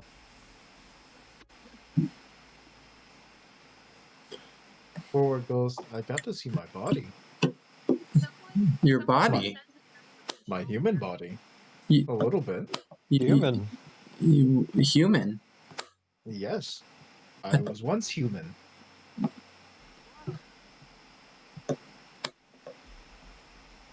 I didn't get to see the face though, unfortunately. I bet you're handsome. I was how what did my body look like actually? So I actually found the description of what I have for your body. I told you wrong. Oh, okay. So the actual description of what you would have been able to make out was that he had. Oh, you cut that in and out. All right, is that better? Yeah. Okay. The description of what I actually have for his body was that you would have actually seen light or white hair, kind of longish, only to parted one side, shaved on the other, with a tattoo that you could barely make out. You could see that he was kind of pale and mostly humanish, but he had small pointed ears with black robes on, almost like wizard robes.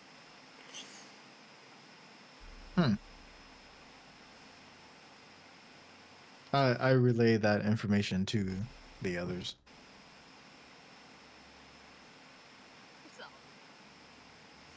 I think you guys are all very intriguing. I do feel very bad for this woman right here.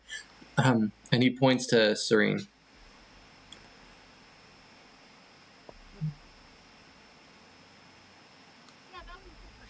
You don't have to be so angry towards...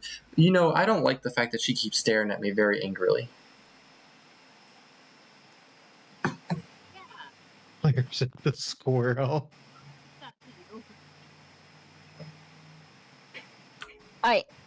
Maybe she's just had bad experiences with squirrels. Yeah, maybe. Well, this will go away soon. Can I please have another? You took one of those blueberries. Can I please take one more? I need to see if he'll get rid of the effect. And he eats it. And but maybe now you'll just be a squirrel who can talk to plants. Can somebody roll me a d20, please? I'll do it.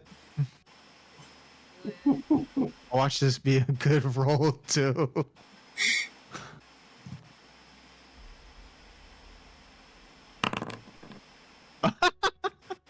Dude, I'm gonna have to like roll physical dice. What's going on? Oh my It was a Every- 5. I mean, Okay, that so could be Five. good. You never know. Yeah, it this is could a be good. table, so the high or low doesn't really matter. No.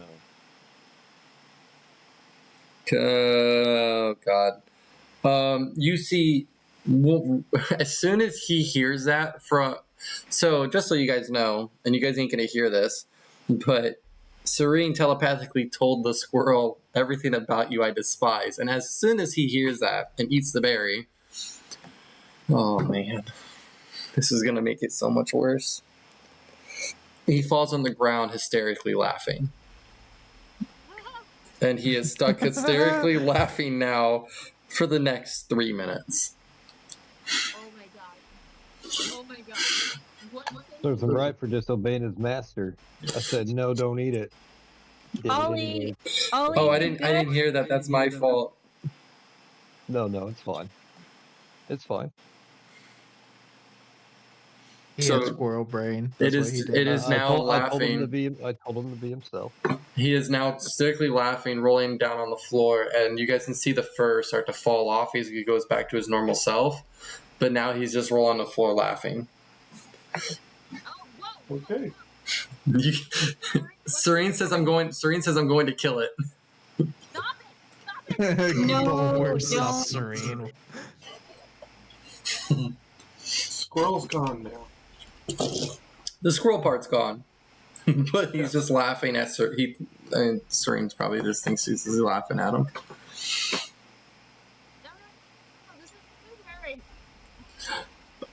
The 3 minutes kind of go by, and he stops laughing, and he goes, "Okay, for the love of God, no more berries. I'm good." Yeah. I bet you're sore after laughing that much. Don't listen to her. I do not have a mouth. How do you communicate with this in Bulwark? Voice box. Where's it at? In my throat. That's Is right. that not normal? The communication between Bulwark and Cleo is actually really weird because Cleo doesn't even open her mouth to talk. Really, her chest moves in and out. I have And- the voice box is down in my chest, so it kind of comes from like nowhere. Like when you see a parrot talk. That sounds cool. And Bulwark doesn't have a mouth, so it just Kinda like, Bulwark just kind of just generates sound. Just like Like I'll ventriloquism with like body language. No mouths moving, just think like And, Optimus Prime in battle mode. Like his jaw moves when he talks, but that's about it. okay.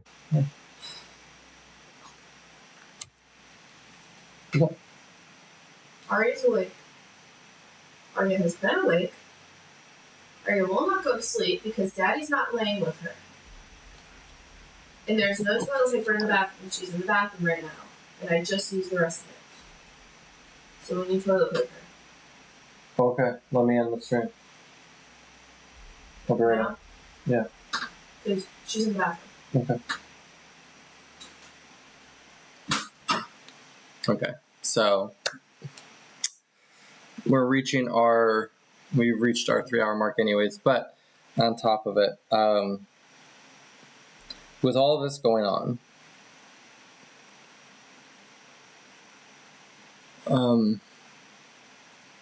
what do you guys want to do? I'm trying to kill the squirrel. talk in the crowd. I I'm also making sure that Serene doesn't hurt Oliver. Do you guys want to head to the main tent, or there was a trickster thing? Was the other one, right? Were those the? I don't remember. Main 3 tent. minutes. Yep, I'm going through Oh. the list of stuff that's here. Hold on. Yeah, the Trickster's Challenge. Trickster's challenge or main tent? Right? Wasn't there a big main tent too? Or Yes, there's a big main tent show. And Oliver kind of pitches in and he goes, to be fair, the tricksters, I don't know if we'll have time for tricksters or games, but we could go watch the show for the remaining of the time. That sounds good. Okay. Just because we are running low on time, so you guys have 20 minutes left to enjoy the carnival before we have to start heading out. You did tell me to remind you. Yep. We want to be back there early, not late. Thank you. I had no idea how long the Tricksters Challenge would take, so. Yeah. Let's go to the show. Well, I'm not sure how long it would take, but I mean, if reading fortunes could take so long, I'm sure they maybe whatever they have in store could. I mean, it's called Trickster. You don't know what they're going to be tricking you into. Yeah. All right, let's go for the show. As you guys head into this lovely stage, you guys make your way up into the balcony or into the seating ring areas, and you can see that this place is almost full. And at this moment, you guys see the fairy ring dancers. They are fae in a dance with an arena of mushrooms. The music is otherworldly, and those who dance may find themselves momentarily transported to a different... Nope. Okay, well, that's not part of this. We're going to ignore that last part. You're not being teleported anywhere.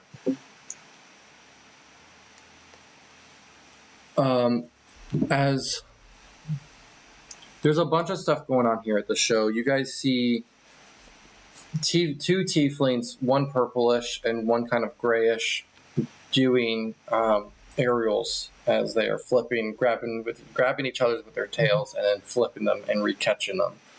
Down below, there are a couple fae around the mushroom ring, dancing with fire hula hoops and whips around them.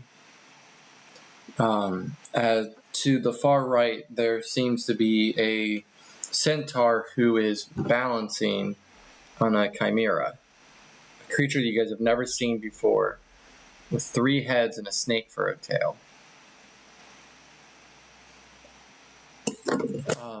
And off to the far left, you guys see what you'd assume would be an elephant, but instead of having 2 tusks, the tusks spread out to multiples, and it has fur at the bottom of its feet, kind of balancing itself on its hind legs and holding a pole, with 2 creatures on either side.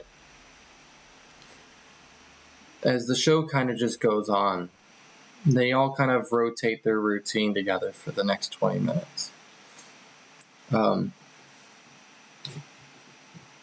sorry, I just can't go off my list. My list is a little jagged for a longer term thing, guys. I apologize. Because there's a lot of things that happen with some of them. As the show goes, Ollie finally looks to all of you and goes, guys, it is time. We must start heading back. But we can come back after, right? Hopefully. I really want to come back. There's more that I want to explore. And I really hope so. And he starts to lead you guys back. What did he send me? No. Oh my god, don't do that. Okay. I can't wait for him to be able to talk because the shit he's trying to do and say. As he leads you guys make I'd say about 25 minutes, an extra 5. And you see Rose with all 4 of your guys' friends gathered together. But your friends look injured. As you guys make your way closer to him, you can see that Tally and Cassandra are both practically unconscious, laying down. It looks like they have claw marks all over all of them. And they have been badly hurt, what you're assuming is by the gnolls.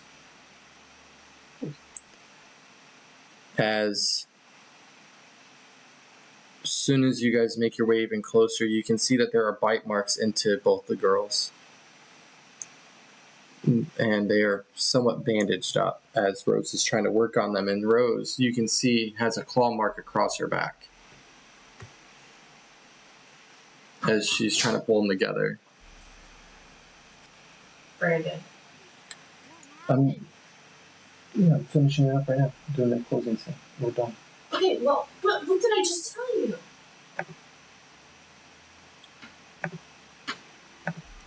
Okay, I know, but the stream, I'm literally closing it now. I can't just be like, hey, done.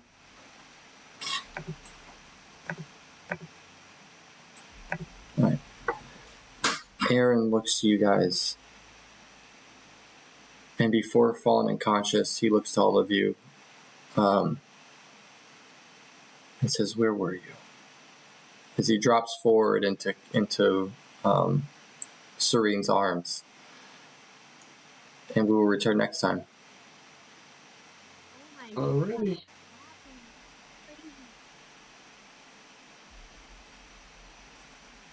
We'll find out next time, guys. Everybody, thank you for being here at this stream. I'm going to be ending it real quick.